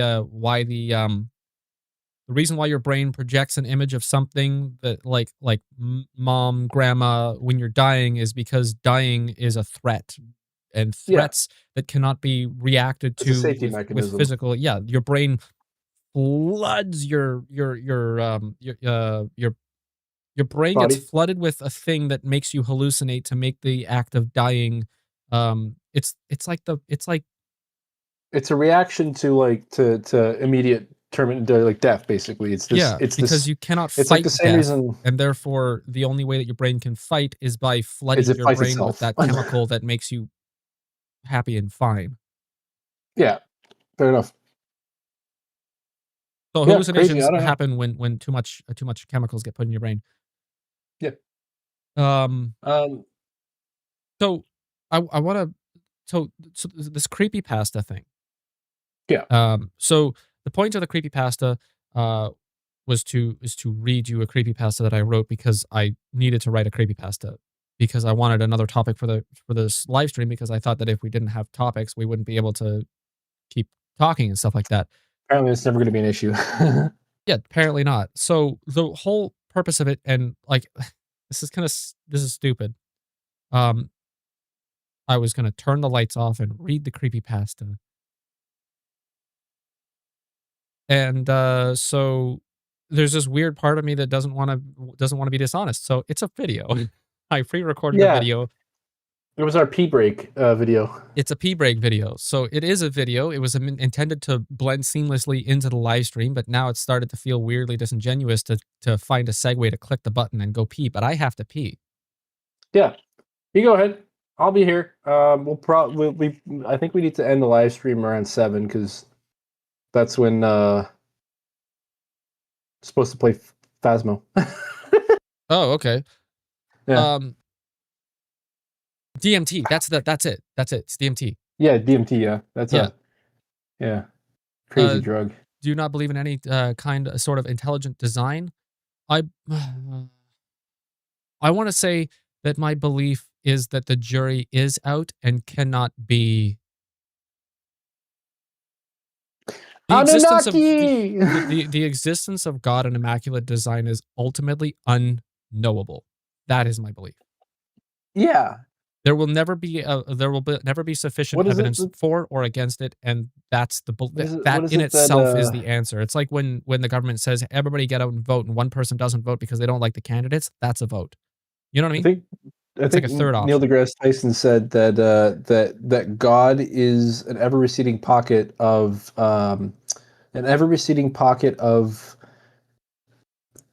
uh I can't remember the word. I could just Google it. Indescribability or something. I don't know. Yeah, go ahead and Google it. It's a good quote. He said it during a live stream. When he was debating Pierce Morgan, I think, and he said, so the way that you define God as science is inability to a receding pocket of information that science has yet to solve. God is an ever Basically, receding pocket of scientific ignorance that is getting smaller and smaller and smaller as time moves on. yeah, that's it. Huh. Yeah, I think it's interesting. Yeah. Yeah. I have to Anyway, pee. you want to? I'm gonna press this button. So it is a button. I was gonna make Will it they seem will like they I was still gonna hear me turn the lights talk? off and everything. You probably. Yeah, I'll keep quiet. So I'm gonna click this button and I'm gonna go pee. Go But pee. it's like 5 minutes long though. That's fine. Pee in 5 minutes. 5 minute break. Unless you got prostate issues. No. But I guess watch this video Chitty for chitty five bang, for chitty chitty five bang minutes. bang. It's a production specifically for the live stream, not for production outside of the live stream. Okay, Enjoy. click the fucking button. I did. The local internet in Blackwood had always been a breeding ground for hyper-specific, localized myths. Most were harmless. Ghosts in the old mill, phantom dog on Route 9. But Eli couldn't look away from the thread titled The Phone Recorder Glitch. I just made that up on the spot. The archaic premise posted on the archaic text-only forum was absurdly simple, yet deeply unsettling. Go to the northeast corner of Centennial Park. Stand exactly between the rusted water fountain and the chain-link fence. Open your phone's voice memo app. Record for exactly 30 seconds. And when you play it back, it won't be your breathing you hear. It'll be a voice, clear as day, narrating exactly what you will be doing 24 hours from that exact moment. Now, Eli was a skeptic by nature, but a bored skeptic on a Tuesday night is a dangerous thing. At 11:15 p.m., he pulled on his jacket and walked the 4 blocks to the park. Centennial Park was draped in a suffocating quiet, typical of a small town at midnight. The autumn air bit at Eli's cheeks as he navigated the dark grass, finding the rusted fountain and the fence. He stood in the damp dirt, pulled out his smartphone, and opened the voice recorder. Tapped the red button. At exactly 0 seconds, Eli held his breath, feeling incredibly foolish. He half expected a raccoon to jump out of the bushes and ruin his experiment. 15 seconds, nothing but the faint rustle of dried leaves. At 30 seconds, he stopped the recording. With a cynical smirk, Eli pressed play, bringing the phone's speaker to his ear to hear his own quiet, rhythmic breathing. Instead, his blood ran cold. There was no static. There was no voice narrating his mundane future. The audio began with a dense, suffocating silence, immediately ruptured by a sickening noise. It was a wet, heavy tearing sound, like thick slabs of raw meat being forcefully ripped from bone, accompanied by a rhythmic, fluid squelching. Eli yanked the phone away from his ear, his stomach churning, but he couldn't bring himself to stop the recording. Then, cutting through the grotesque tearing, came the whistle. It was a high-pitched, warbling tone, tuneless and breathy, oscillating with a manic energy that made the hairs on Eli's arms stand at attention. It didn't sound human. It sounded like air being forced through a jagged, wet pipe. The recording abruptly cut out at the 30-second mark, and Eli practically sprinted home. He convinced himself that it was a software glitch, audio compression failing, or I don't know, like picking up a distant train brake and distorting it. Or perhaps it was some sort of elaborate digital prank embedded in the phone's software. He deleted the file, locked his doors, and eventually managed an uneasy sleep. Wednesday was agonizing. Eli went to work, drank too much coffee, and jumped every single time a coworker dropped a pen or a car screeched its tires outside. By the time he returned to his small single-story house, his nerves were frayed. He ate dinner in silence, and he watched the clock. 10:45 p.m. 11 p.m. Eli sat on the edge of his bed in the dark, the glowing of his phone illuminating his pale face. He felt ridiculous. He was a grown man, terrorized by an audio glitch. 11:14 p.m. Just a glitch. Eli whispered into the empty room, rubbing his tired eyes. Just a stupid, random fucking glitch. 11:15 p.m. The digital clock on his nightstand flipped over. It had been exactly 24 hours. Eli held his breath. The house was perfectly, completely silent. No tearing, no squelching. He exhaled a long, shaky breath. A nervous laugh bubbled up in his chest. He reached over to turn on his bedside lamp, and then he froze. Just inches away, drifting through the glass of his closed bedroom window from the pitch-black yard outside, came the sound. It was tuneless, breathy, and manic. A high-pitched whistling.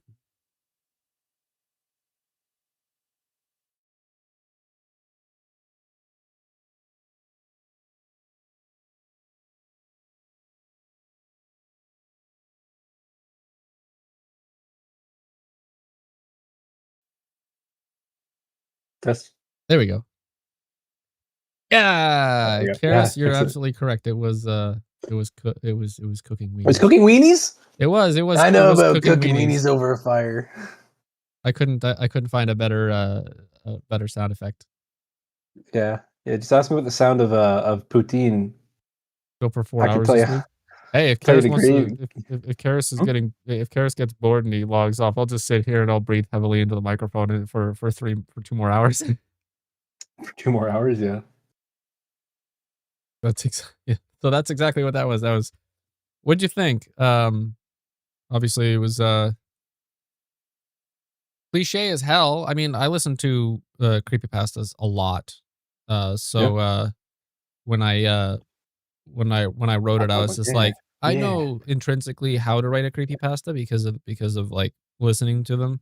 But like one of the things that really bothers me about creepypastas is how often people. You're welcome, Elvis. Thanks, guys. The reason why creepypastas kind of annoy me is because they always humans can be scared without resorting to disgust. And the problem with creepypastas is that they always boil down to disgusting things. And the tearing meat thing was fundamentally gross. That's Thank you, Elvis. That's 100% the worst part of modern horror. Is that it's just gross. It's just gross. Yeah, and there's no suspense. Here's the most annoying trope. Enemy in the dark. Here's the most annoying part. Trope. I was sipping whiskey, or I was drinking a beer, or I'm a recovering alcoholic. Do you know how many fucking creepypastas are a creepypasta of a recovering alcoholic or somebody who has some sort of substance abuse? Oh, yeah, I guess it's the prevailing. It's frustrating. Like, where's the creepypasta for me? I don't drink at all. I mean, Coke Zero and water. Yeah, my but I mean, like, I don't drink alcohol. Yeah, right now. Like the nicotine, caffeine, and soda are my 3 vices, I suppose you can say. The tearing meat. So the tearing meat sound, full disclosure, is just a really disgusting sound effect that I found online of somebody eating a steak. Yeah, that's fair. There's no tearing meat. Yeah. Thanks for the $10, Elvis. Yeah, that's yeah. Can we get scream instead of that sound? Like a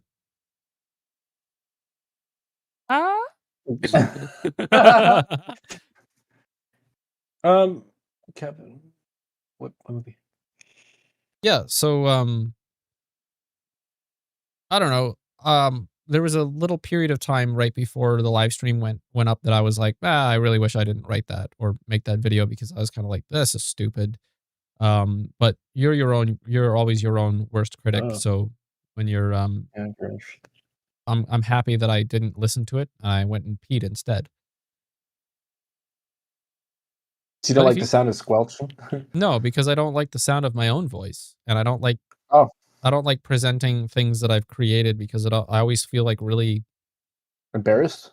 yeah, embarrassed because it's like, wow, this is like That's it called seemed like imposter a syndrome. It's a touch of the tism thing. yeah, it seemed like it was Yeah, a it really gives good you idea at first, and then after I wrote it, I was like, yeah, that was pretty good. I'm gonna record that, and I recorded, and I was like, yeah, that's pretty good. I hope nobody ever fucking sees this. yeah. Ain't that the way? Yeah, the Bigfoot movie. I feel like I know that one. Um, Yeah, wasn't like In Search of Sasquatch, was it? I think that was a documentary. lost your sound, but that was a pretty cool. Yeah, Yeah. the mics were muted. I forgot to separate the audio tracks, so when I switched over to the other screen, it was supposed to mute us automatically, but there's this like little button that you have to click to unlink the audio sources, so they stay on one, but they don't stay on the other. And I didn't click that, so I just muted us, and then when we came back, there was a brief moment where Mhm. I forgot to unmute us.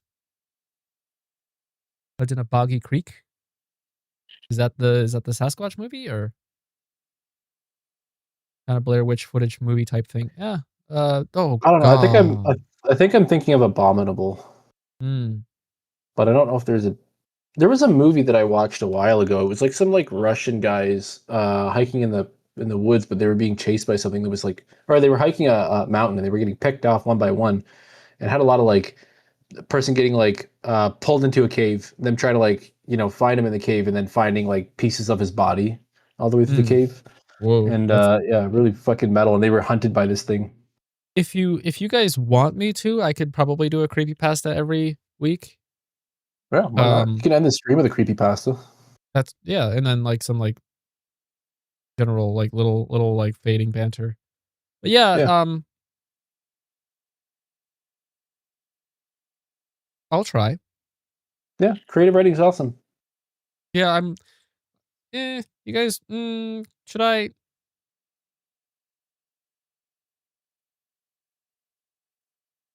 mm, Why not? What? Do a segment. well, I've been writing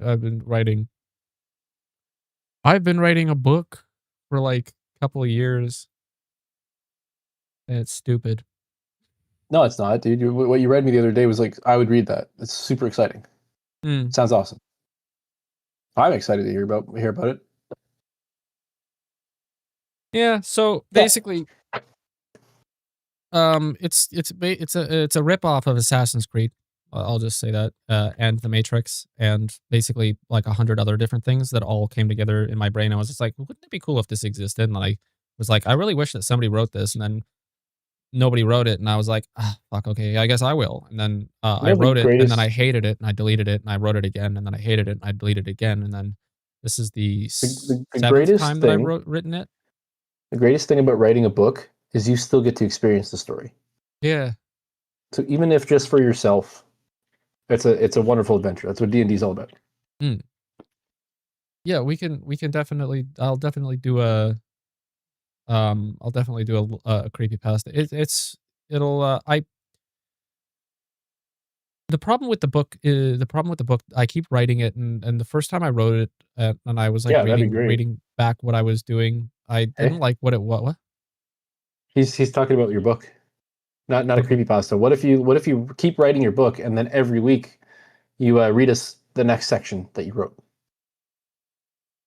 That could be fun. In a video format so that I don't get embarrassed while I'm reading it and stop. Yeah, no problem. It's Yeah, fine. Yeah, you can end the stream. End the stream that's with like why the the next creepypasta page, had to be a the next video. chapter. Yeah, 'Cause I'd be like, "Nah, this is stupid. I don't wanna do this anymore." yeah, yeah. Um, So, the premise of the book is, is a biological, fail-safe program for humanity. Humanity is advanced to a specific stage where they are able to create a replication system, like it's a like a cloning facility, but the purpose of the cloning facility is to restart humanity in the case of an extinction event, and then they yeah, bury kind of these like Horizon facilities. Zero Dawn. Yeah, that's another thing that was, inspiration. So the story starts with one man being forcefully and violently ejected from his amniotic cell this like birthing pod, the pod that contains the person, the replicants, gets dumped out onto the ground. And the first time I wrote it, he was gracefully reborn. Ah, I'm here, and was given everything right away. Because the Bible is also a big inspiration for it. I don't suppose you want to just quickly read that section.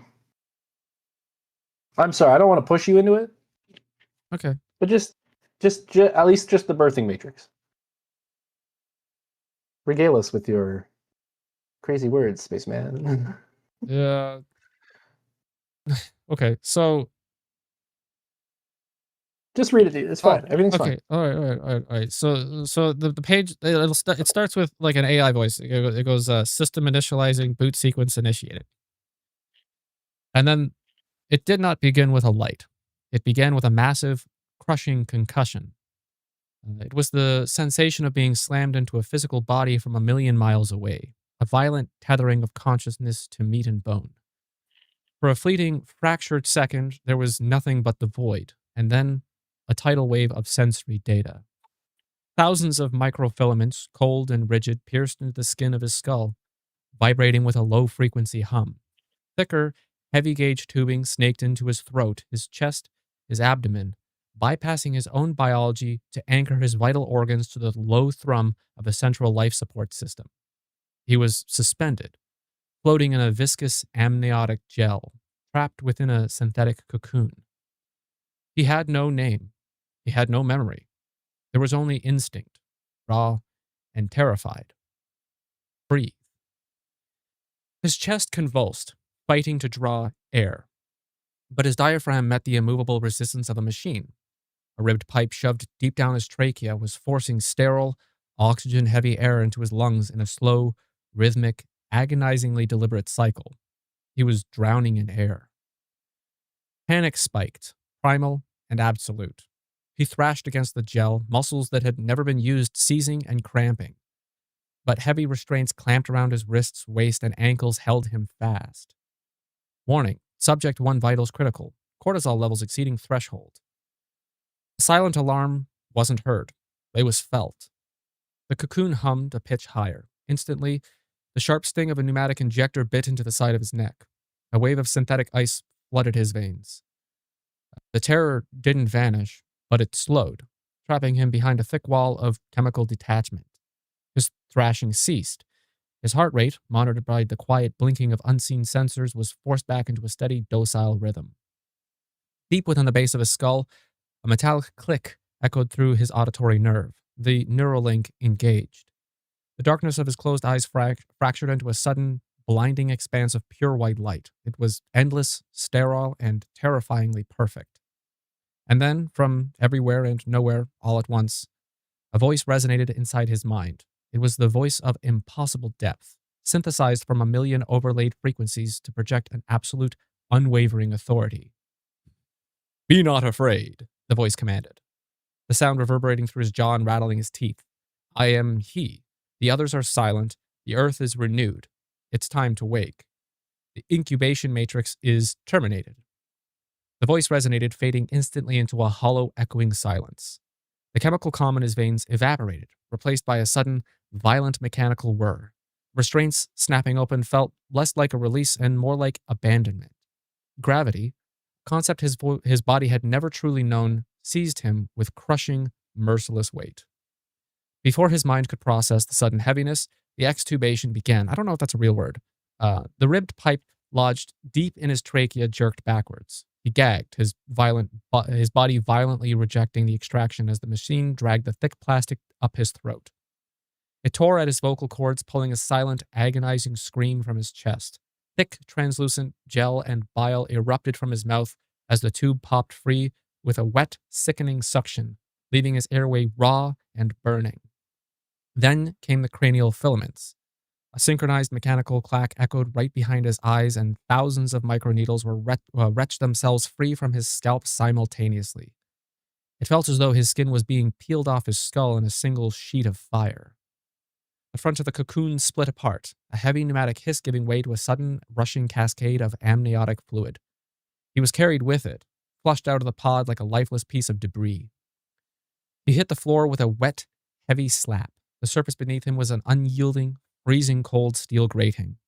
There was no grace to his arrival. He lay in a pathetic, tangled heap of pale limbs and shivering flesh, soaked in the cold, viscous slime of his own synthetic afterbirth. The air outside the pod was frigid, biting into his wet skin. He was exposed, naked, and utterly helpless. Breathe. His lungs, entirely dependent on the machine until seconds ago, were collapsed and useless. A fiery panic seized his chest. He opened his mouth, his jaw unhinged in a grotesque, silent gasp, but his diaphragm forgot how to pull. His vision went dark at the edges and he began to thrash, spastic, uncoordinated jerking. With a brutal tearing sound from inside his own chest, a jagged pocket of air finally forced its way down his ruined throat. It didn't feel like life. It felt like inhaling ground glass. He hacked a wet, rattling cough that sprayed out phlegm and fluid across the grating, his body curling into a fetal position as he fought for his next breath and the next. He tried to push himself up. He planted his hand against the floor, but his muscles were entirely devoid of tone. His palm slipped in the amniotic fluid and his face smashed into the steel, splitting his lip. Blood, hot and shockingly bright, mingled with the pale blue gel. He tried again, dragging his knees forward, attempting to unspool his lanky frame. He looked like a newborn foal, knock-kneed and trembling violently. His limbs splaying out in unnatural angles, every joint popped and burned with the effort of fighting gravity. He managed to lift his torso an inch, his shoulders quivering under the impossible strain of his own weight, before his elbows buckled completely, sending him crashing back down into a puddle of his own fluids. He lay there, cheek pressed against the freezing floor, chest heaving with ugly, desperate gasps. The great fail-safe of humanity, designed to inherit the earth, was reduced to a weeping, shivering animal, incapable of even lifting his own head. His eyes, burning from the astringent residue of amniotic gel, fluttered open. The vision came in fractured, blurry waves, swimming through a haze of tears and shock. He blinked, the simple act feeling like sandpaper against his corneas, and slowly the world beyond his metallic puddle came into focus. It was not paradise. The voice in his skull had proclaimed the earth was renewed, but the space he found in front of him, the space he found in himself in the garden, fail-safe facility designed as a pristine, welcoming cradle for humanity's rebirth, had been buried under millions of tons of rock and sediment for millennia. Because it was hermetically sealed, an unbroken vault of advanced polymers and reinforced titanium, the outside world had not breached it. There was no creeping vines, no smell of damp earth, no rot. Instead, it was the victim of an entirely different kind of death, the sheer, crushing weight of time. An unknowable amount of years of absolute isolation had leached every theoretical ounce of vitality from the room. What might have once been gleaming white bulkheads and vibrant color-coded sector markings had degraded into a uniform monolithic gray. The pigment had simply broken down at a molecular level, surrendering to a bleak, bleached lifelessness. The curved, seamless walls were smooth and objectively sterile, yet they looked like the calcified bones of some great dead leviathan. Overhead, massive bioluminescent panels should have simulated the golden warmth of morning sun, barely functioned.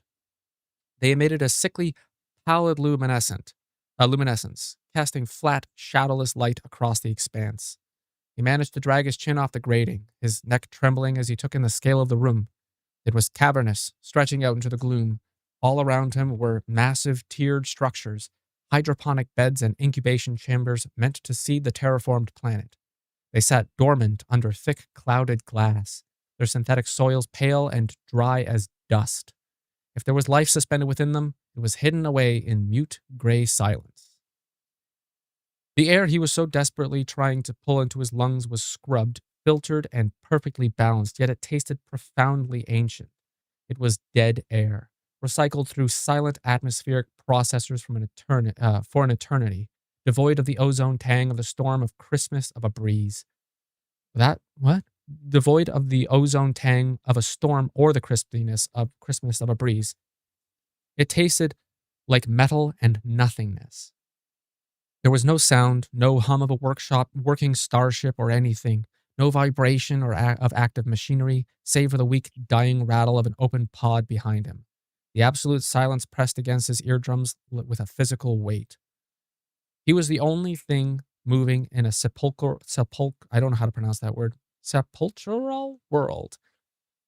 A wet, bleeding, shivering anomaly of flesh and heat dropped onto the floor of a purgatory that they had forgotten why it existed.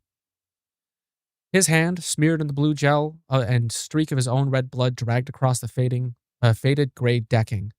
His fingers found the edge of a recessed grating, with a guttural wet groan, they tore at his fucking shit. With a guttural wet groan that tore at his ruined throat, he dug his nails into the seam and forced his muscles to obey. He didn't know who he was or why he was here, but the primal overriding instinct of his engineered biology demanded only one thing: survival. And that's chapter 1. Elvis left. Okay, bye, he's Elvis. he's like, the stocks, I'm at it, you know. No, he's got to go fix his wife's car. Yeah, dude. Thank you. I do. I guess I do have a good reading voice. Nick is profoundly good at reading. Well, I'm going to tell you this. You're really good at reading what you wrote because you know what you wrote. You know what I mean? True. Yeah. Yeah. You programmed your brain to remember it. Yeah. I'm still really shit at reading, regardless of whether it's my own writing or not. I work on it. But yeah. That's chapter 1 of Genesis, and it's unedited. It's just the way I wrote it. Doesn't need to be edited.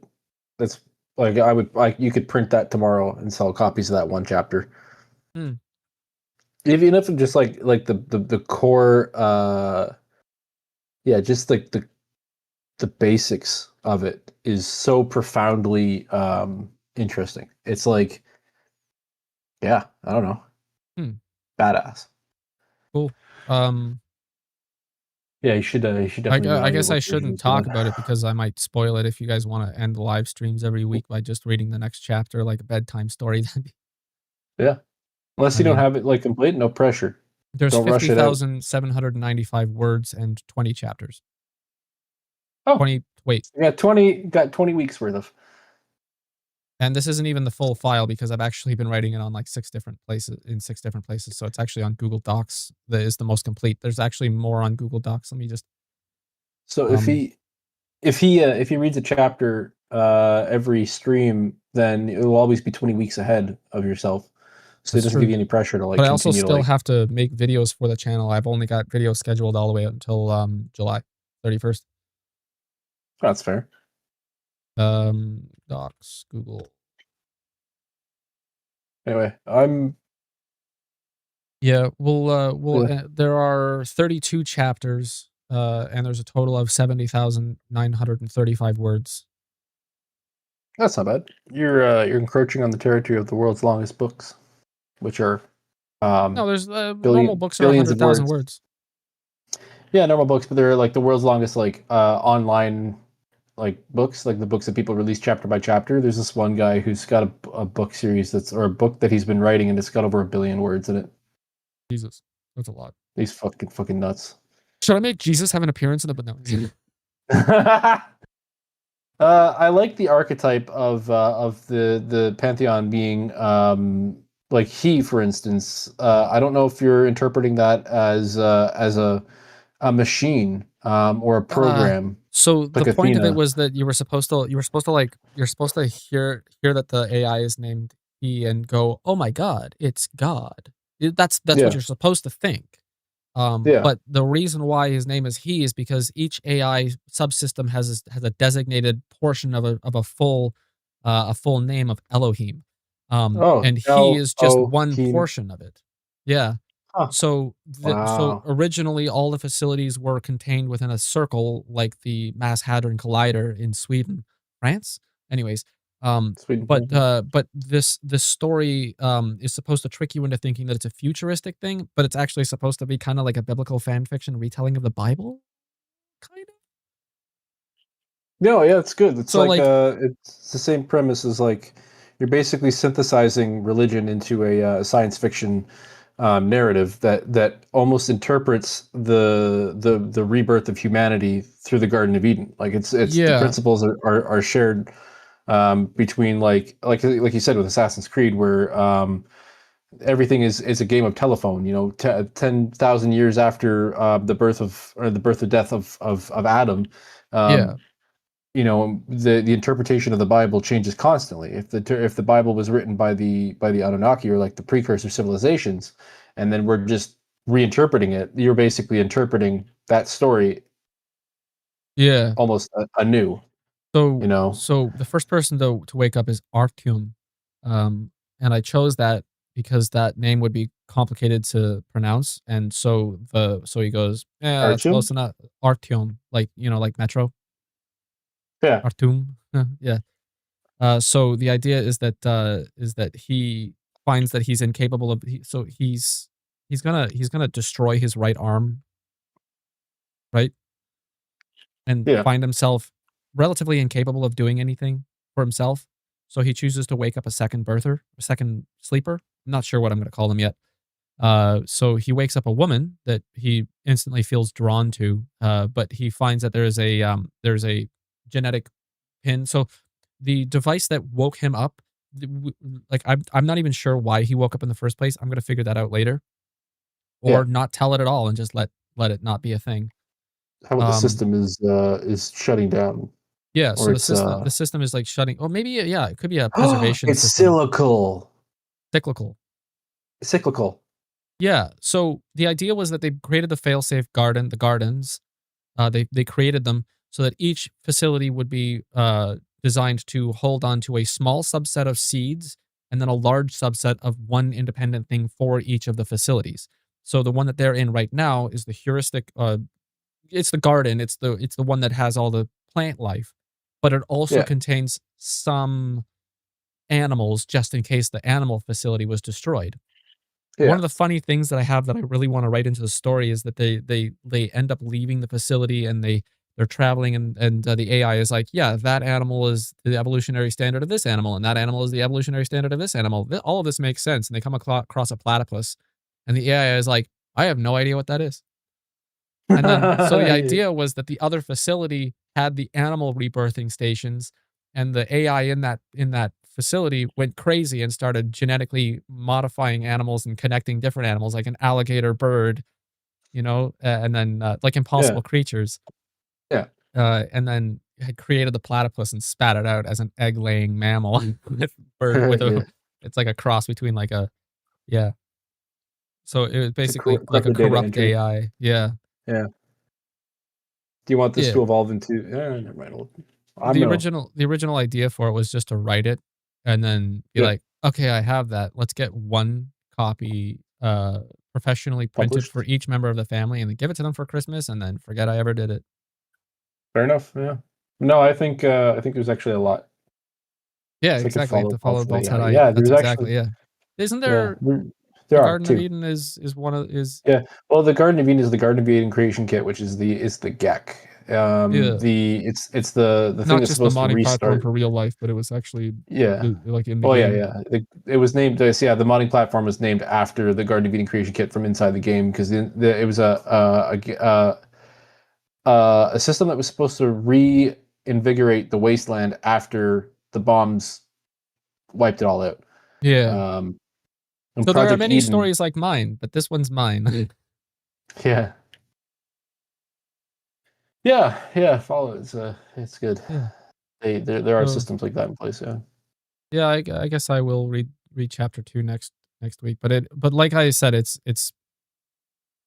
not finished, it's not edited, it's Have you not, ever considered? Here's what you do: I'm actually work on it.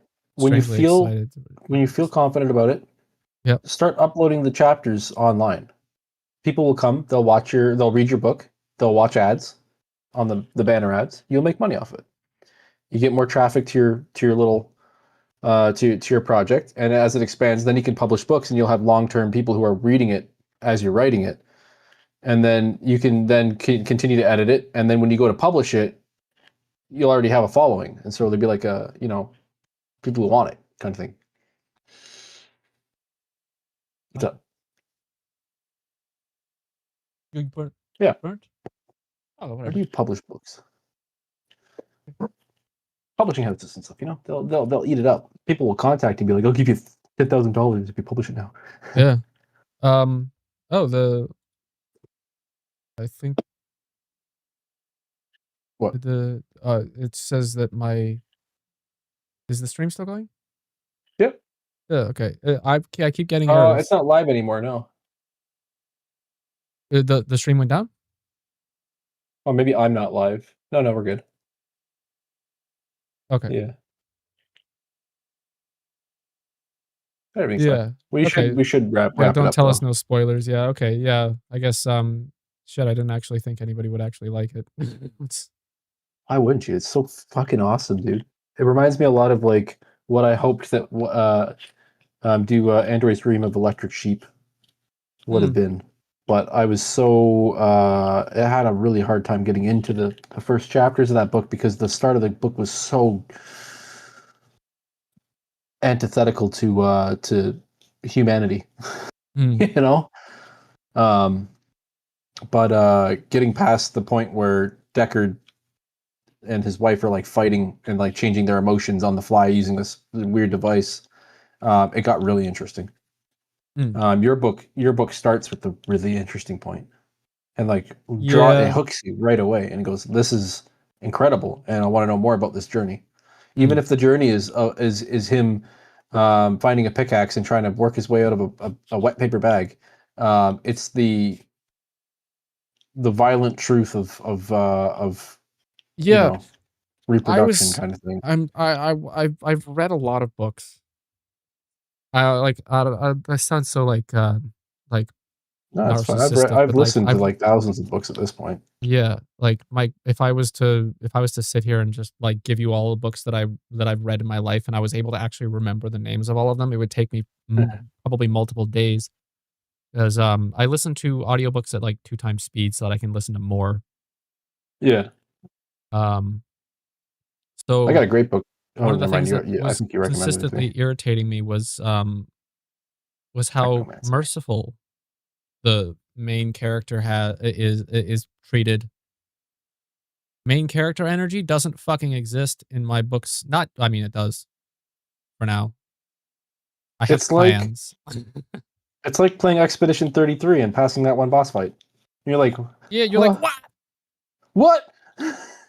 I don't know if I want to have something like that happen. The characters are relatively the characters that are introduced in the book are integral. They're necessary for the continuation of the book. Yeah. But I look forward to finding a way of stopping Change that the from main being character. a potential. I want to fucking George R.R. Martin this shit at some point, but I'm not sure how to do it, and so far it's not happening. You need an enemy or something. Maybe it did. Mixed characters will never have plot armor. Maybe I have a red wedding in the 3rd chapter. 3rd chapter, everyone dies. So anyway, the rest of the book is about a lemur. Yeah. His name is Kuzco. Yeah. I don't want the characters to have plot armor is what I want to say.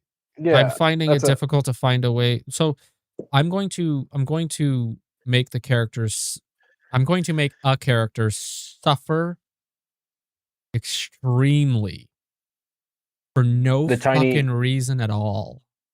The tiny death.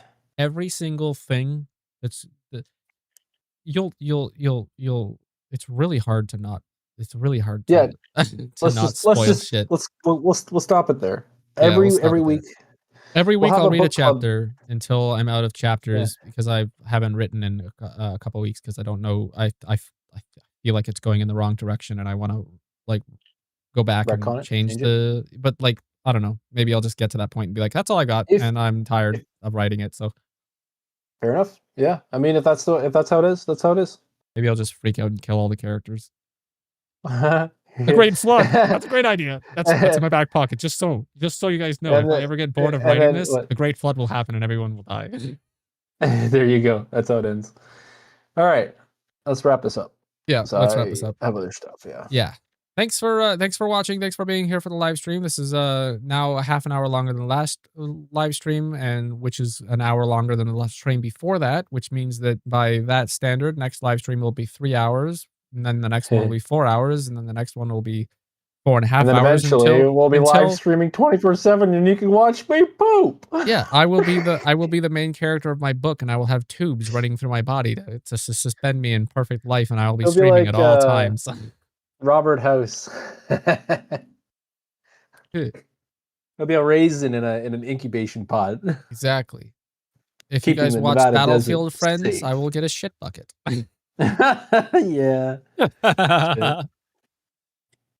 All right. That's all the time we have for our live stream today. We're gonna go play video games with our one and only friend. What about all of them? I mean, IRL friend, people we know in person. It's not over. It's It's not to over. be continued. I mean, if you guys want, we could just start playing the game and then. Yeah, we'll just forcibly move Christian into All Rogues and force him to join us in the live stream. Welcome to the party, fucker. Yeah. But yeah. All right. We'll call it there. Thank you for watching. Yeah. You are all of our friends. You are all our friends. You guys my are all compass. of our You friends. point me in the right direction and keep me from walking south. Anybody who's nice to me is my friend. Yeah, there you go. That's the only criteria. All right. See you later. Love you Good night, guys. guys. See you next time. Peace.